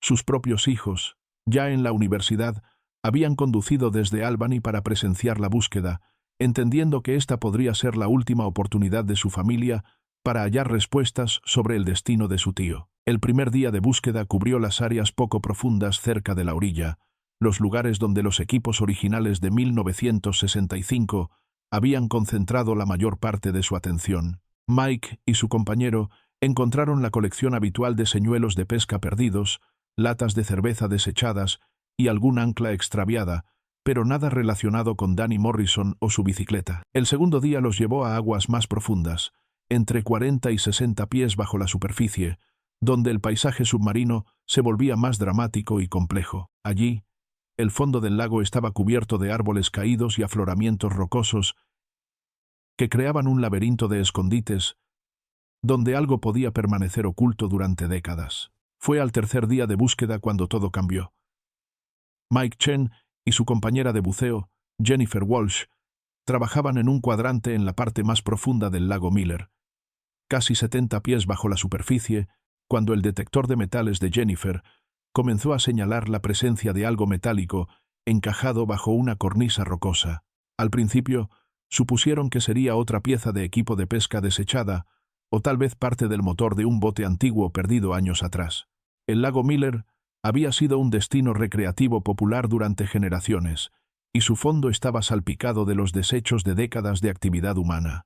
Pero a medida que retiraban el cieno y los restos acumulados alrededor del objeto metálico, Mike Chen se dio cuenta de que habían encontrado algo mucho más significativo que equipo de pesca perdido. Parcialmente enterrado bajo el saliente rocoso, cubierto por 40 años de sedimento y crecimiento de algas, estaba el inconfundible cuadro de una bicicleta. Los residentes de Millbrook siempre habían considerado al lago Miller como un cuerpo de agua relativamente poco profundo, con la mayoría asumiendo que alcanzaba profundidades de quizá 20 o 30 pies en sus puntos más hondos. Los equipos de búsqueda originales de 1965 habían operado bajo esa suposición, enfocando sus esfuerzos de arrastre en áreas donde creían poder alcanzar el fondo con su equipo primitivo. Pero Mike Chen y su equipo de buceo descubrieron rápidamente que el lago Miller guardaba secretos que nadie había sospechado. Sus profundímetros revelaron secciones del lago que se hundían a más de 80 pies, mucho más de lo que cualquiera había imaginado. Más sorprendente aún fue la compleja topografía submarina que encontraron, un paisaje de cornisas rocosas, cavernas ocultas y desniveles dramáticos que creaban incontables lugares donde algo podía permanecer escondido durante décadas. La geografía submarina del lago contaba la historia de su formación durante la última era glacial, cuando enormes glaciares tallaron canales profundos y rasparon bolsillos ocultos en la roca madre. Lo que desde la superficie parecía un simple lago de montaña, era en realidad un intrincado laberinto de acantilados submarinos, grietas y alacenas protegidas que nunca habían sido cartografiadas ni exploradas apropiadamente. En su tercer día de búsqueda sistemática, Jennifer Walsh y su compañero de buceo Tom Bradley trabajaban en la sección más profunda de su cuadrícula asignada, a casi 45 pies bajo la superficie, en un agua tan oscura que sus potentes luces creaban conos estrechos de visibilidad en la negrura circundante. El fondo allí estaba cubierto por décadas de sedimentos acumulados, hojas caídas y materia orgánica que había descendido desde la superficie y se había asentado en una capa blanda y fangosa de varios centímetros. El detector de metales submarino de Jennifer había dado señales intermitentes toda la mañana, en su mayoría falsas alarmas provocadas por plomos de pesca desechados o piezas perdidas de hardware de embarcaciones. Pero al acercarse a una cornisa submarina particularmente pronunciada, el dispositivo comenzó a emitir una señal constante y fuerte que indicaba algo sustancial enterrado bajo el saliente rocoso. Trabajando con cuidado en la visibilidad limitada y el espacio confinado bajo la cornisa, Jennifer empezó a despejar el cieno y los restos acumulados que cubrían el objeto metálico que activaba su detector. El trabajo era lento y metódico, complicado por la necesidad de mantener flotabilidad neutra mientras manipulaba herramientas en el estrecho espacio bajo la repisa de roca. A medida que retiraba más sedimento, el contorno de algo grande y metálico comenzó a emerger del fondo del lago. Al principio, Jennifer pensó que podría ser parte de un viejo motor fuera de borda o tal vez una gran caja de aparejos perdida durante alguna expedición de pesca de antaño, pero conforme más del objeto quedaba a la vista, se dio cuenta de que miraba algo mucho más significativo. El cuadro curvado y distintivo de una bicicleta empezó a tomar forma en el haz de su luz. 40 años de inmersión habían pasado factura al metal, cubriéndolo con capas de corrosión y algas que dificultaban su identificación. Pero la estructura básica era inconfundible, la familiar forma de diamante de un cuadro de bicicleta emergiendo de décadas de ocultamiento bajo el lago Miller. El corazón de Jennifer empezó a acelerarse al entender el posible alcance de su hallazgo. Golpeó su cuchillo de buceo contra el tanque de aire, creando el sonido metálico agudo que los buzos usan para llamar la atención de su compañero bajo el agua. Tom Bradley nadó de inmediato, su propia luz potente uniéndose a la de Jennifer para iluminar mejor el descubrimiento. Juntos trabajaron para exponer más de la bicicleta, cepillando con cuidado el sedimento y el crecimiento vegetal para revelar detalles que pudieran ayudar a identificar la máquina que habían encontrado.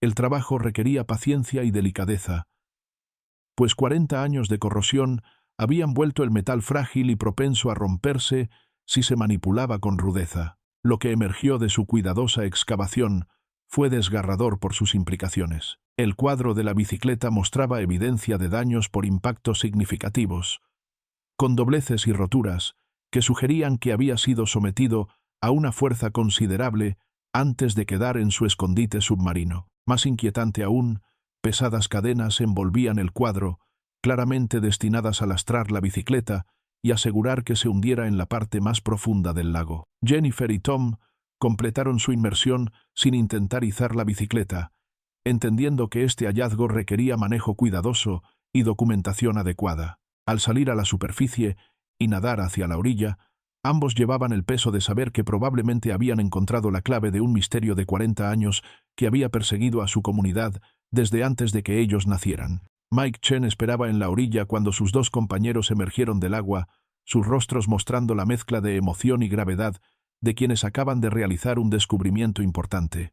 Los demás buscadores se agruparon mientras Jennifer y Tom describían lo que habían hallado bajo la cornisa rocosa en la parte más profunda del lago Miller. Susan Martínez estaba entre el grupo de oyentes, pálida mientras procesaba las implicaciones de lo que los buzos describían. Tras 40 años de preguntas y noches sin dormir, después de 4 décadas preguntándose qué le había sucedido a su hermano, la primera pieza del rompecabezas por fin había salido a la superficie desde las aguas oscuras, donde había estado oculta desde el verano de 1965.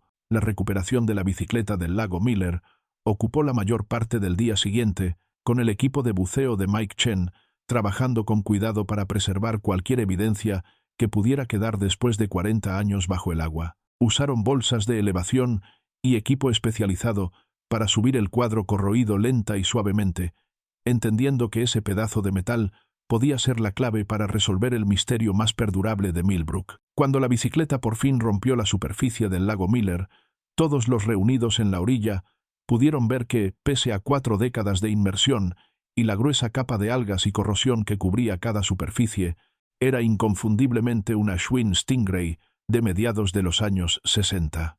El diseño distintivo del cuadro, las proporciones características y, lo más revelador, rastros de pintura azul metálica, visibles bajo los residuos acumulados, apuntaban a una conclusión ineludible. Susan Martínez dio una mirada a la bicicleta empapada y sintió que las rodillas le flaqueaban. Incluso en su estado deteriorado, reconoció las modificaciones personalizadas que habían hecho que la bicicleta de Danny fuera única entre todas las Schwinn Stingray de Millbrook. Los reflectores especiales que él había instalado en los radios, las manetas de freno mejoradas por las que había ahorrado durante meses, las distintivas llantas de flanco blanco que habían sido su orgullo.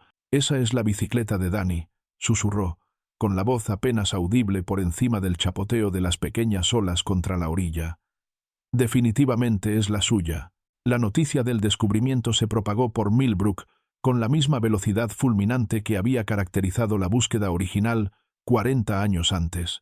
Al anochecer, todo el pueblo sabía que la bicicleta de Danny Morrison había sido encontrada en el fondo del lago Miller, y las implicaciones de ese hallazgo mantenían a todos despiertos hasta altas horas de la noche. La actual jefa de policía, Sara Rodríguez, quien había asumido el mando del departamento 5 años antes, se encontró enfrentando el caso más grande de su carrera. Había leído el expediente Morrison cuando llegó por primera vez a Millbrook, estudiando la escasa documentación de la investigación de 1965 como parte de su esfuerzo por familiarizarse con la historia del pueblo. Ahora se enfrentaba a nueva evidencia en un caso que todos habían supuesto que nunca se resolvería.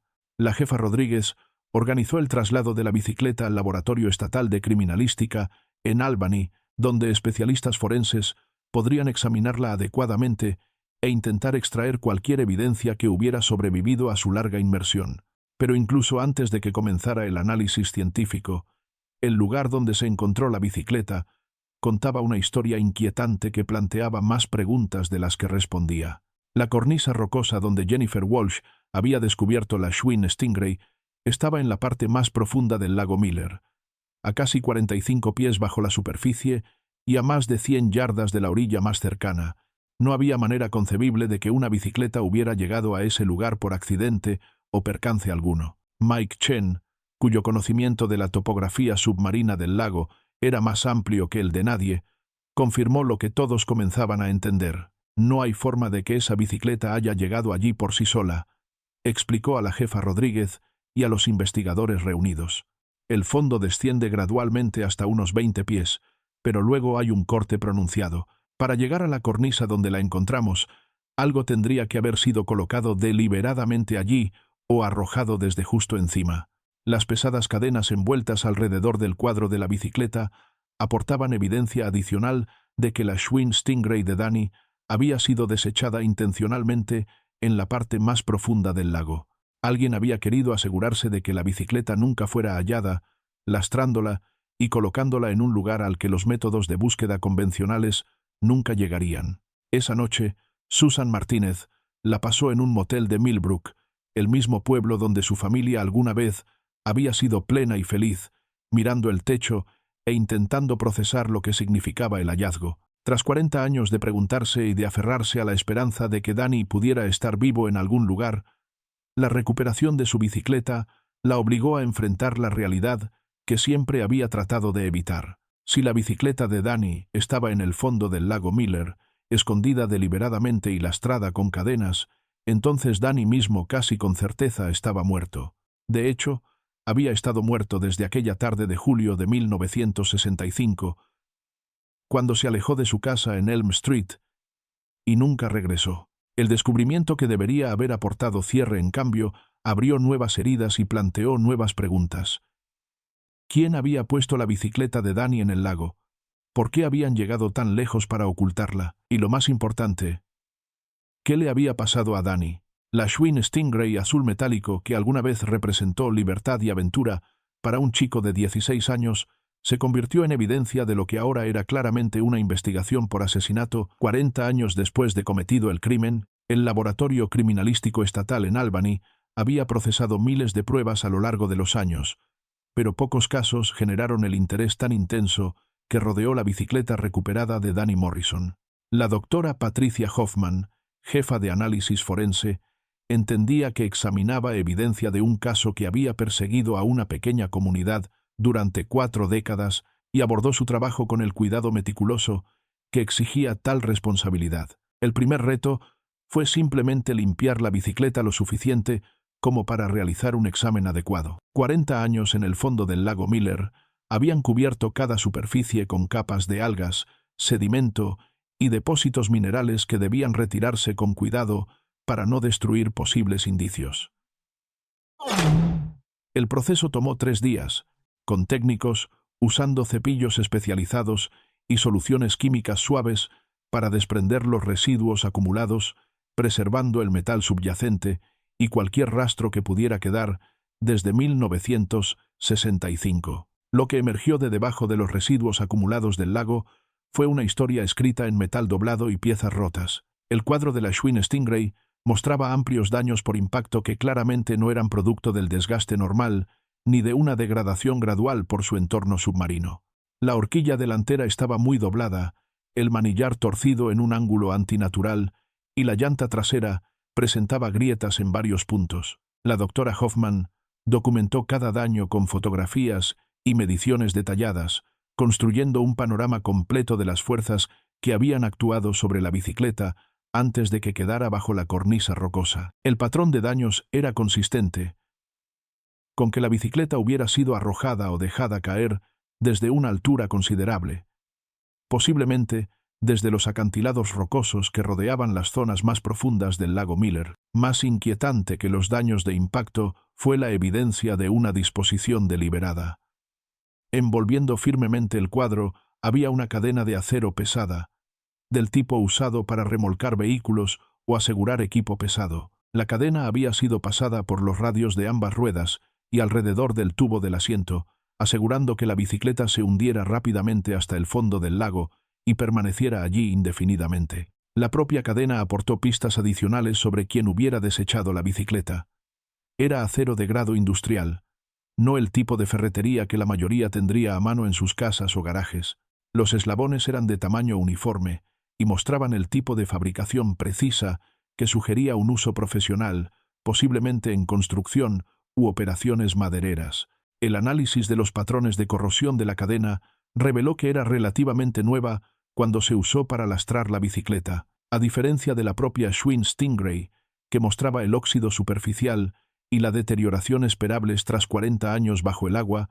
La cadena presentaba la corrosión más profunda característica del metal que había estado sumergido las 4 décadas completas desde la desaparición de Danny. El equipo de la doctora Hoffman también realizó un examen minucioso del sedimento y los restos acumulados alrededor de la bicicleta durante su larga inmersión. Mezcladas con el material habitual del fondo del lago, hallaron trazas de fibras textiles que parecían consistentes con ropa de los años 60. Las fibras estaban demasiado degradadas para un análisis detallado, pero su presencia sugería que también se habían desechado otros objetos en el mismo lugar. Quizá lo más significativo fue que el equipo forense encontró rastros microscópicos de sangre humana en varias partes del cuadro. La evidencia sanguínea estaba muy degradada tras 4 décadas bajo el agua, lo que hacía imposible un análisis de ADN con la tecnología disponible en 2005. Pero la presencia de sangre, combinada con los daños por impacto y la disposición deliberada, pintaba un cuadro claro de violencia y encubrimiento. El examen también reveló detalles de la propia bicicleta que confirmaron su identidad sin ninguna duda. Los números de serie grabados en el cuadro coincidían con los registros que Frank Morrison había conservado cuando compró la bicicleta para el cumpleaños de su hijo en 1965. Más significativo en lo personal fueron las modificaciones personalizadas que Susan Martínez recordaba con tanta claridad, los reflectores especiales y los componentes mejorados que habían hecho única la Schwinn Stingray de Danny entre todas las bicicletas de Millbrook. La doctora Hoffman recopiló sus hallazgos en un informe exhaustivo que serviría como evidencia en lo que ahora se había convertido oficialmente en una investigación por homicidio. La bicicleta no había sido simplemente perdida o abandonada, había sido escondida deliberadamente después de sufrir daños en lo que parecía un encuentro violento. La evidencia forense contó una historia que todos temían, pero que nadie quería reconocer. Danny Morrison no se había fugado de casa, No había sufrido una caída accidental ni un ahogamiento. No se había perdido simplemente en la naturaleza alrededor del lago Miller. Había sido víctima de un acto deliberado de violencia, y alguien había hecho grandes esfuerzos para ocultar su crimen al deshacerse de la evidencia en la parte más profunda del lago. La recuperación de la bicicleta marcó el fin de 40 años de incertidumbre y el inicio de una nueva fase en la búsqueda de respuestas. La desaparición de Danny Morrison ya no era un caso de persona desaparecida, era una investigación por asesinato, y la evidencia extraída del fondo del lago Miller proporcionó las primeras pistas concretas sobre lo que había ocurrido aquella tarde de julio, cuando un chico de 16 años montó su bicicleta rumbo a una cita con la muerte. La jefa Sarah Rodríguez llevaba 5 años al frente del departamento de policía de Millbrook cuando el equipo de buceo sacó la bicicleta de Danny Morrison del fondo del lago Miller, pero nunca había llevado una investigación de homicidio. De hecho, nadie en la historia del departamento había tratado un caso de asesinato, lo que hizo que la decisión de reabrir el expediente Morrison fuera a la vez necesaria y abrumadora. La vieja carpeta que el jefe Hayes había mantenido cerca del frente de su archivador se había adelgazado con las décadas, conteniendo las mismas 7 páginas de documentación que habían frustrado a los investigadores 40 años antes. Pero Rodríguez entendió que la recuperación de la bicicleta lo cambiaba todo, transformando lo que había sido un caso de persona desaparecida en algo mucho más serio y complejo. Su primera llamada fue a la policía estatal, solicitando ayuda de la Unidad de Delitos Mayores. El teniente detective Michael Barnes llegó a Millbrook en cuestión de horas, trayendo consigo 40 años de experiencia investigativa y acceso a técnicas forenses que no existían en 1965. Barnes revisó el expediente original con la minuciosidad profesional que los departamentos de pueblos pequeños rara vez experimentan. Su jefe Hayes hizo un buen trabajo con lo que tenía, dijo Barnes a Rodríguez mientras desplegaban los viejos documentos sobre su escritorio. Pero ahora tenemos herramientas que pueden extraer información de evidencia que habría sido inútil hace 40 años. El primer avance llegó al reexaminar la declaración de la señora Eleanor Whitfield con técnicas modernas de investigación. En 1965, su relato de ver a Danny Morrison dirigirse en bicicleta hacia el viejo camino maderero se había tomado al pie de la letra, registrado como una simple observación, sin preguntas de seguimiento sobre detalles que tal vez entonces parecieron sin importancia. Pero el teniente Barnes entendía que entrevistas a testigos realizadas décadas después de un hecho a menudo revelan información que se pasó por alto u olvidó durante la investigación original. Concertó hablar con el sobrino de la señora Whitfield, Robert Whitfield, que ahora estaba en sus 70, pero tenía recuerdos vívidos de los últimos años de su tía antes de que falleciera en 1989. La tía Eleanor solía hablar de la desaparición de ese chico Morrison, dijo Robert a Barnes durante su entrevista en su casa a las afueras de Millbrook. Siempre decía que había algo de ese día que le molestaba, algo que no lograba precisar. Barnes pidió más detalles, entendiendo que observaciones aparentemente insignificantes de 1965 podían adquirir nuevo sentido a la luz de lo que ahora sabían sobre el destino de Danny. Robert Whitfield hurgó en su memoria, intentando recordar conversaciones con su tía de décadas atrás. Mencionó que vio un coche ese día, creo.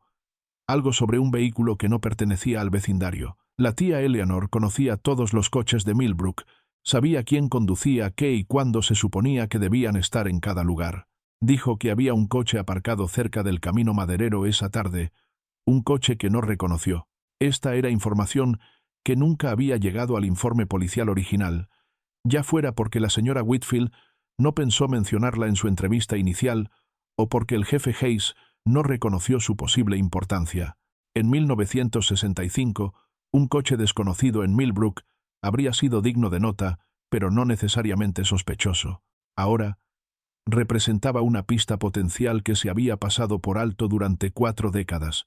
Barnes también aplicó técnicas modernas a la evidencia física de la bicicleta recuperada. La cadena usada para lastrar la Schwinn Stingray de Danny fue enviada a un laboratorio de metalurgia para un análisis detallado, donde especialistas podían determinar su fabricante, edad aproximada y posible origen. Los resultados revelaron que la cadena había sido fabricada por Industrial Hardware Supply Company, un distribuidor regional que abastecía operaciones de construcción y tala en todo el norte del estado de Nueva York durante los años 60. El calibre específico y el patrón de eslabones eran consistentes con cadenas usadas para equipo pesado y rescate de vehículos, lo que sugería que quien se deshizo de la bicicleta tenía acceso a ferretería de grado industrial. Más significativo aún, el equipo forense pudo levantar huellas dactilares parciales de los eslabones, huellas que habían sido preservadas por el agua fría del lago y protegidas de la degradación por capas de sedimento. Eran fragmentarias e incompletas,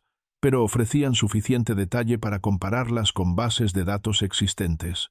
Las huellas de neumático halladas en el viejo camino maderero en 1965 también se reexaminaron con técnicas modernas. La tecnología fotográfica de los 2000 permitió un análisis detallado de las fotografías originales, revelando patrones de banda y medidas que no habían sido visibles para los investigadores 4 décadas antes. El realce digital de las fotos de las huellas mostró patrones de desgaste distintivos que sugerían que la bicicleta había sido montada con fuerza sobre terreno abrupto poco antes de llegar al tramo fangoso donde quedaron impresas.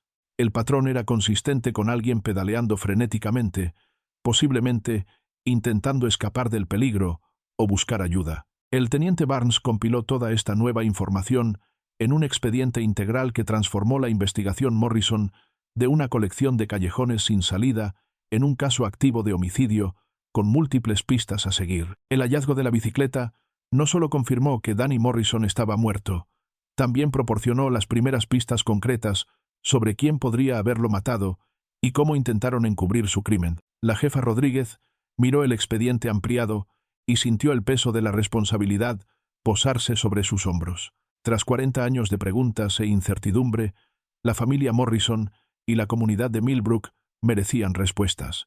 La evidencia forense del lago les había dado su primera oportunidad real de encontrarlas, y Rodríguez estaba decidida a no dejarla escapar.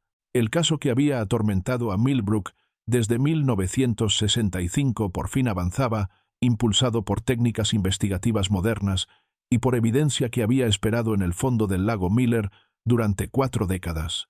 La reapertura del caso de Danny Morrison en 2005 creó un fenómeno inesperado en Millbrook. Personas que habían guardado silencio durante 40 años, de pronto se sintieron obligadas a compartir recuerdos que habían enterrado, secretos que habían cargado y observaciones que habían descartado como sin importancia décadas atrás. La investigación oficial les dio permiso para hablar de cosas que nunca se habían sentido cómodas discutiendo. La revelación de Robert Whitfield sobre los recuerdos reprimidos de su tía fue solo el comienzo. A los pocos días de su entrevista con el teniente Barnes, Robert llamó a la comisaría con información adicional que lo había inquietado desde su conversación. «Recordé otra cosa que la tía Eleanor solía decir sobre ese día», le dijo al detective Barnes por teléfono, con la voz cargando el peso de 4 décadas de incertidumbre. No solo vio un coche extraño cerca del camino maderero, vio a Danny hablando con alguien a través de la ventana del coche. Siempre dijo que le molestaba no haber alcanzado a ver bien quién conducía. Esta era información crucial que nunca se había documentado en la investigación original. Barnes organizó de inmediato otra reunión con Robert, esta vez llevando a la jefa Rodríguez y a un taquígrafo para asegurarse de que cada detalle quedara registrado correctamente.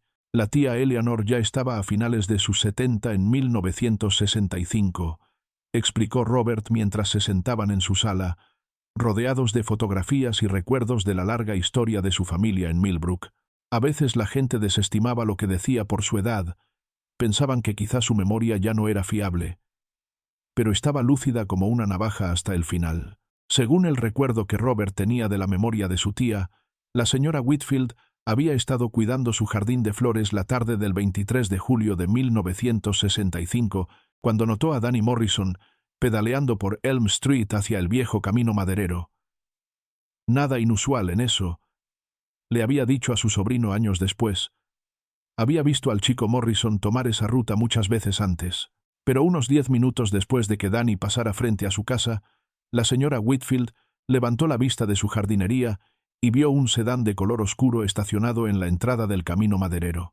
El coche tenía placas de otro estado, aunque no podía recordar de cuál, y se veía fuera de lugar en su tranquilo vecindario donde todos conocían los vehículos de los demás. Más significativo aún, vio a Danny Morrison de pie junto al coche, inclinado para hablar con quien estuviera dentro a través de la ventanilla del conductor. La conversación parecía amistosa, no amenazante. Por eso la señora Whitfield no pensó mucho en ello en ese momento. Danny era un chico popular y extrovertido que podía entablar conversación con cualquiera. Dijo que Danny parecía conocer a quienquiera que estuviera en ese coche, continuó Robert, con la voz haciéndose más suave mientras luchaba por recordar detalles de conversaciones ocurridas décadas atrás. No actuaba asustado ni nervioso, solo hablaba como si se pusiera al día con alguien a quien reconocía. Las implicaciones de esta revelación sacudieron la investigación. Si la memoria de la señora Whitfield era precisa, entonces Danny Morrison no simplemente había pedaleado hacia el bosque para desaparecer, se había topado con alguien que conocía, alguien que se ganó su confianza lo suficiente como para mantener lo que parecía ser una conversación amistosa. El teniente Barnes comenzó de inmediato a buscar a otros residentes que pudieran haber presenciado el mismo encuentro o notado el sedán desconocido. La investigación reactivada llevó a que varios residentes de larga data se presentaran con sus propios recuerdos reprimidos y observaciones. Martha Peterson, que había estado en sus 40 en 1965 y ahora estaba en sus 80, recordó haber visto un coche con placas de otro estado estacionado cerca del centro del pueblo ese mismo día. Lo notó porque bloqueaba su lugar habitual frente a la oficina de correos, obligándola a aparcar más lejos cuando fue a recoger su correo. Era un sedán azul oscuro o negro, dijo a los investigadores, con una memoria sorprendentemente clara pese al paso de 4 décadas. Placas de Nueva York, creo, aunque no estoy segura. El conductor estaba sentado dentro leyendo un periódico, como si estuviera esperando a alguien. Aún más inquietante fue el testimonio de James Riley, que había tenido 12 años en 1965 y ahora era un hombre de mediana edad que vivía en el condado vecino. Nunca habló de lo que presenció el 23 de julio porque nadie se lo había preguntado, y cuando tuvo edad suficiente para entender la importancia de lo que había visto, la investigación activa ya se había cerrado. Estaba pescando en el arroyo Miller esa tarde, dijo Riley a los investigadores durante una entrevista grabada. Vi a un hombre que regresaba desde la dirección del lago, quizá alrededor de las 4 o 4:30. Llevaba algo pesado. Parecía que luchaba con ello. Cuando me vio mirando, saludó y sonrió, muy amistoso, pero algo en eso me produjo escalofríos. El hombre que Riley describió era de mediana edad, bien vestido, y conducía un sedán oscuro que coincidía con las descripciones de otros testigos. Lo más significativo, caminaba de regreso desde la dirección del lago Miller durante el periodo en que Danny Morrison debía estar reuniéndose con sus amigos para su tarde de natación y trucos en bicicleta. Estos nuevos testimonios dibujaron un panorama tanto más claro como más inquietante que cualquier cosa que los investigadores hubieran descubierto en 1965. Danny Morrison se había encontrado con alguien que conocía o en quien confiaba, alguien que había conducido hasta Millbrook desde otro estado específicamente para encontrarlo. La conversación amistosa que la señora Whitfield había presenciado probablemente fue la última vez que alguien vio con vida a Danny Morrison. El sedán oscuro con placas de otro estado se convirtió en el foco de la investigación del teniente Barnes, una pista tangible que por fin podía conducir a respuestas sobre lo que les había ocurrido al chico desaparecido de Millbrook 40 años antes. Barnes comenzó con la lista que nadie había hecho en 1965. Los nombres de los hombres que iban y venían con las cuadrillas de la carretera, hombres que alquilaban cuartos por semana, pagaban en efectivo y dejaban rastros. Recorrió Main Street con una libreta, habló con dueños que recordaban el calor y el polvo, y formuló la misma pregunta: ¿quién trabajó aquí entonces? ¿Quién se mantenía aparte?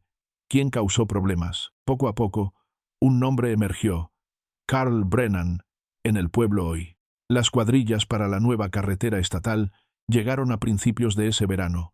Los camiones hacían vibrar las ventanas y las motoniveladoras mordían la cresta sobre el lago. Los hombres eran extraños, y tras una semana, el pueblo dejó de mirar. Un capataz jubilado lo recibió en un cobertizo que olía a aceite y lluvia, y volcó sobre un banco una lata de café llena de recibos de pago. Ordenó los comprobantes y luego tocó uno con el dedo. Brennan, dijo, operador de maquinaria, rápido con los mandos y más rápido con el temperamento. Le contó a Barnes que había despedido al hombre días antes de la desaparición de Danny, después de una pelea por un turno nocturno y una motoniveladora averiada. Brennan se fue de mal humor, y nadie lo vio a la mañana siguiente. Los rastros en papel eran escasos, pero algunos permanecían. En el depósito del condado, un empleado encontró un registro de mantenimiento de un cabrestante de grúa, tinta desvanecida color té. Cadena reemplazada a mediados de julio. Cargada al proyecto, Barnes imaginó la cadena sacada del lago alrededor del cuadro azul. En una caja de zapatos con libros de registro de moteles, encontró a Brennan en letra apretada. 2 semanas en julio, habitación anotada, efectivo cada noche. Una vez que se dijo el nombre, se abrieron más puertas.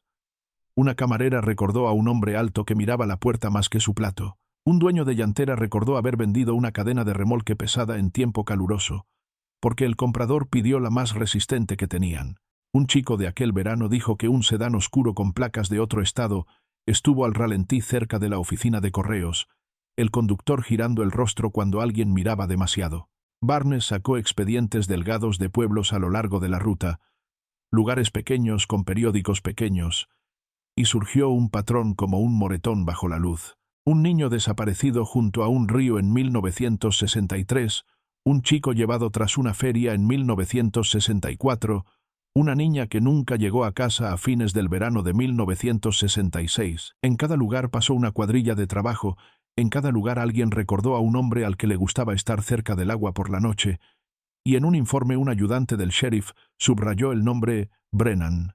Escribió los hechos con líneas limpias, no suficientes para una orden, sí para mirarlo de cerca.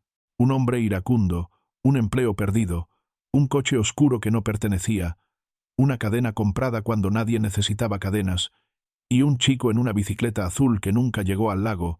Barnes cerró su libreta y miró el agua, y el pueblo contuvo el aliento.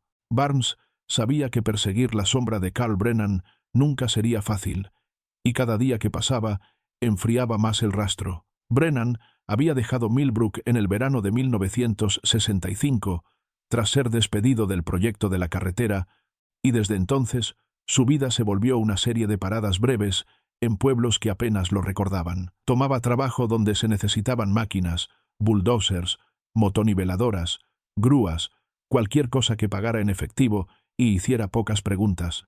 Su registro era tenue, pero quedaban susurros. Y cuando Barnes juntó expedientes viejos, la imagen que se formó fue más oscura de lo que cualquiera temía. En el invierno de 1963, un chico desapareció de la orilla de un río cerca de Olean. Un chico que había estado pescando con amigos hasta que decidió volver a casa solo.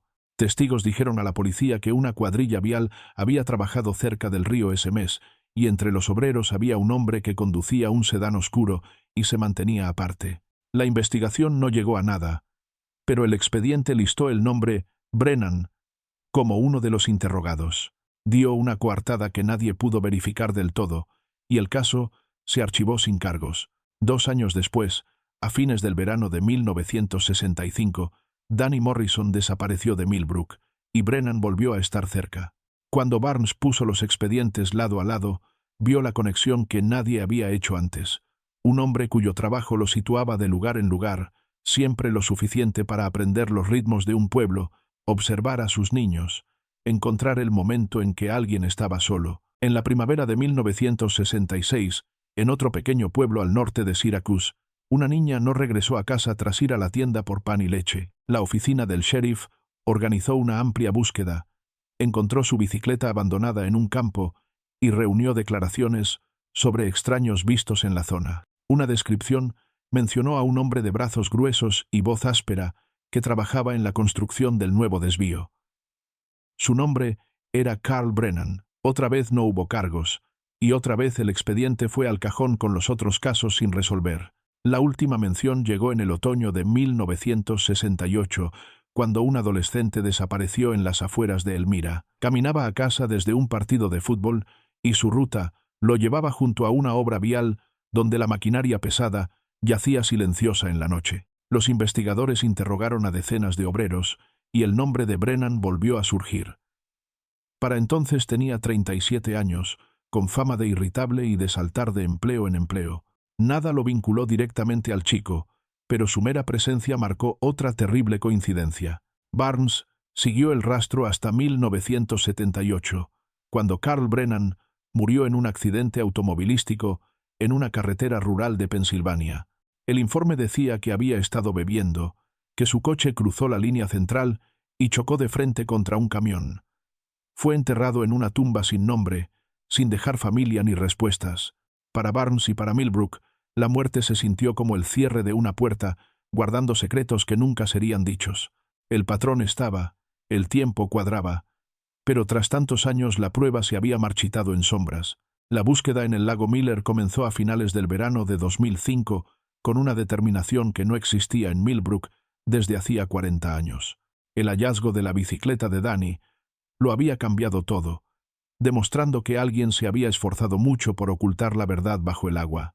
Los buzos del club comunitario volvieron día tras día, trabajando en patrones ceñidos, adentrándose más en los rincones ocultos del lago.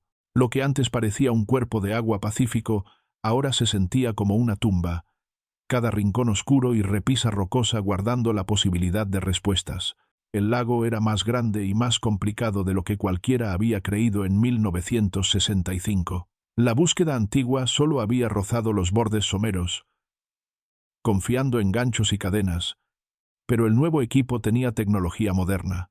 Usaron sonar para mapear el fondo y descubrieron una red de cornisas y grietas talladas por glaciares hacía mucho. Al principio, hallaron solo los desechos habituales, anclas perdidas por pescadores, botellas cubiertas de algas, incluso un bote de remos oxidado que se había hundido décadas antes. Pero al avanzar hacia el extremo norte del lago, el sonar reveló algo distinto, una oquedad bajo las rocas que se extendía más hondo de lo esperado. Fue a inicios de septiembre cuando dos buzos alcanzaron la entrada de esa cueva sumergida. La abertura era estrecha, enmarcada por piedra dentada y oculta tras malezas que se habían mecido como cortinas durante décadas. Dentro, la luz de sus linternas cortaba un agua que nunca habían perturbado nadadores ni botes. El limo flotaba en nubes mientras avanzaban lentamente, sus respiraciones sonoras en el silencio. Entonces lo vieron.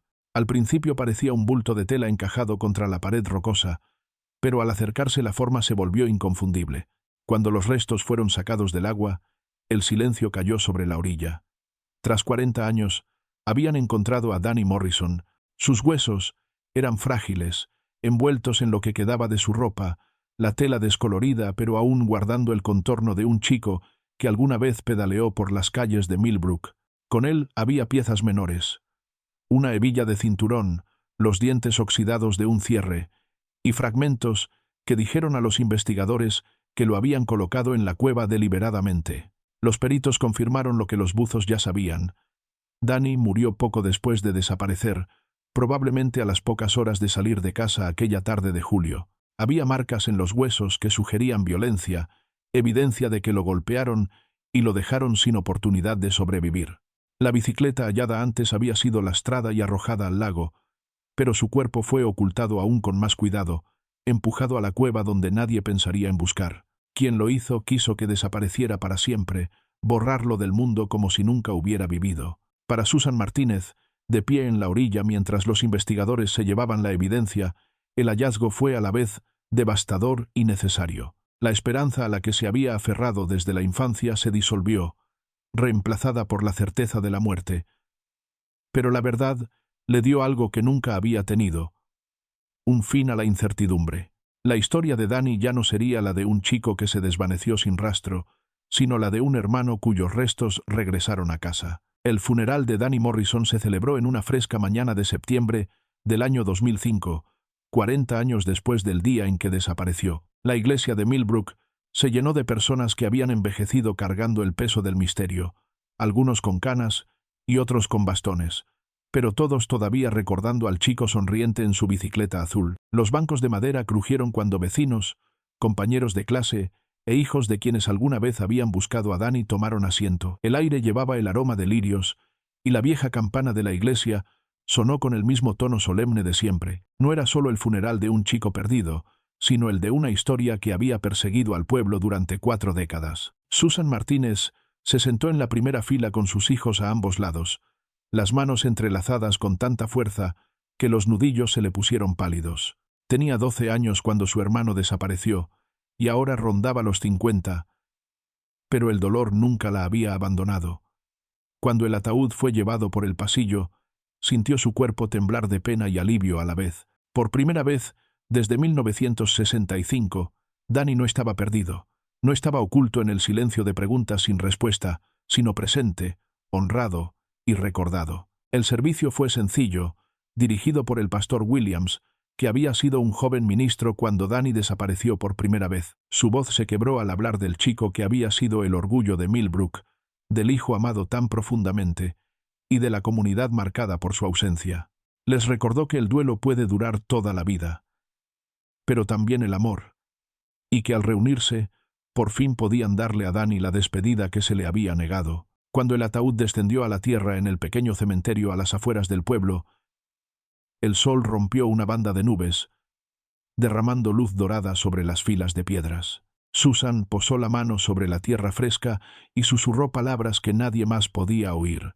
Pensó en la última mañana en que vio a su hermano, su promesa de volver a cenar y el silencio que siguió. Pensó en los años en que sus padres cargaron su dolor hasta que los consumió, en sus propios hijos que ahora entendían por qué su madre había llevado una sombra en el corazón por tanto tiempo. El nombre de Carl Brennan nunca se pronunció en el funeral, pero su presencia flotó en cada conversación. Los investigadores habían concluido que seguía siendo el sospechoso más probable, un hombre con pasado violento que murió en 1978, llevándose consigo sus secretos. El caso permanecería abierto en el papel, pero en verdad las respuestas estaban enterradas con él. Lo que quedaba era el conocimiento de cómo la crueldad de un solo hombre había roto no solo a una familia, sino a todo un pueblo. Mientras los dolientes se alejaban de la tumba, Susan se quedó un poco más, sintiendo una paz que no venía del olvido, sino de por fin saber. La historia de Danny siempre sería trágica, pero ahora tenía un final. El silencio había sido reemplazado por la verdad, y aunque la verdad dolía, traía los primeros pasos frágiles hacia la sanación.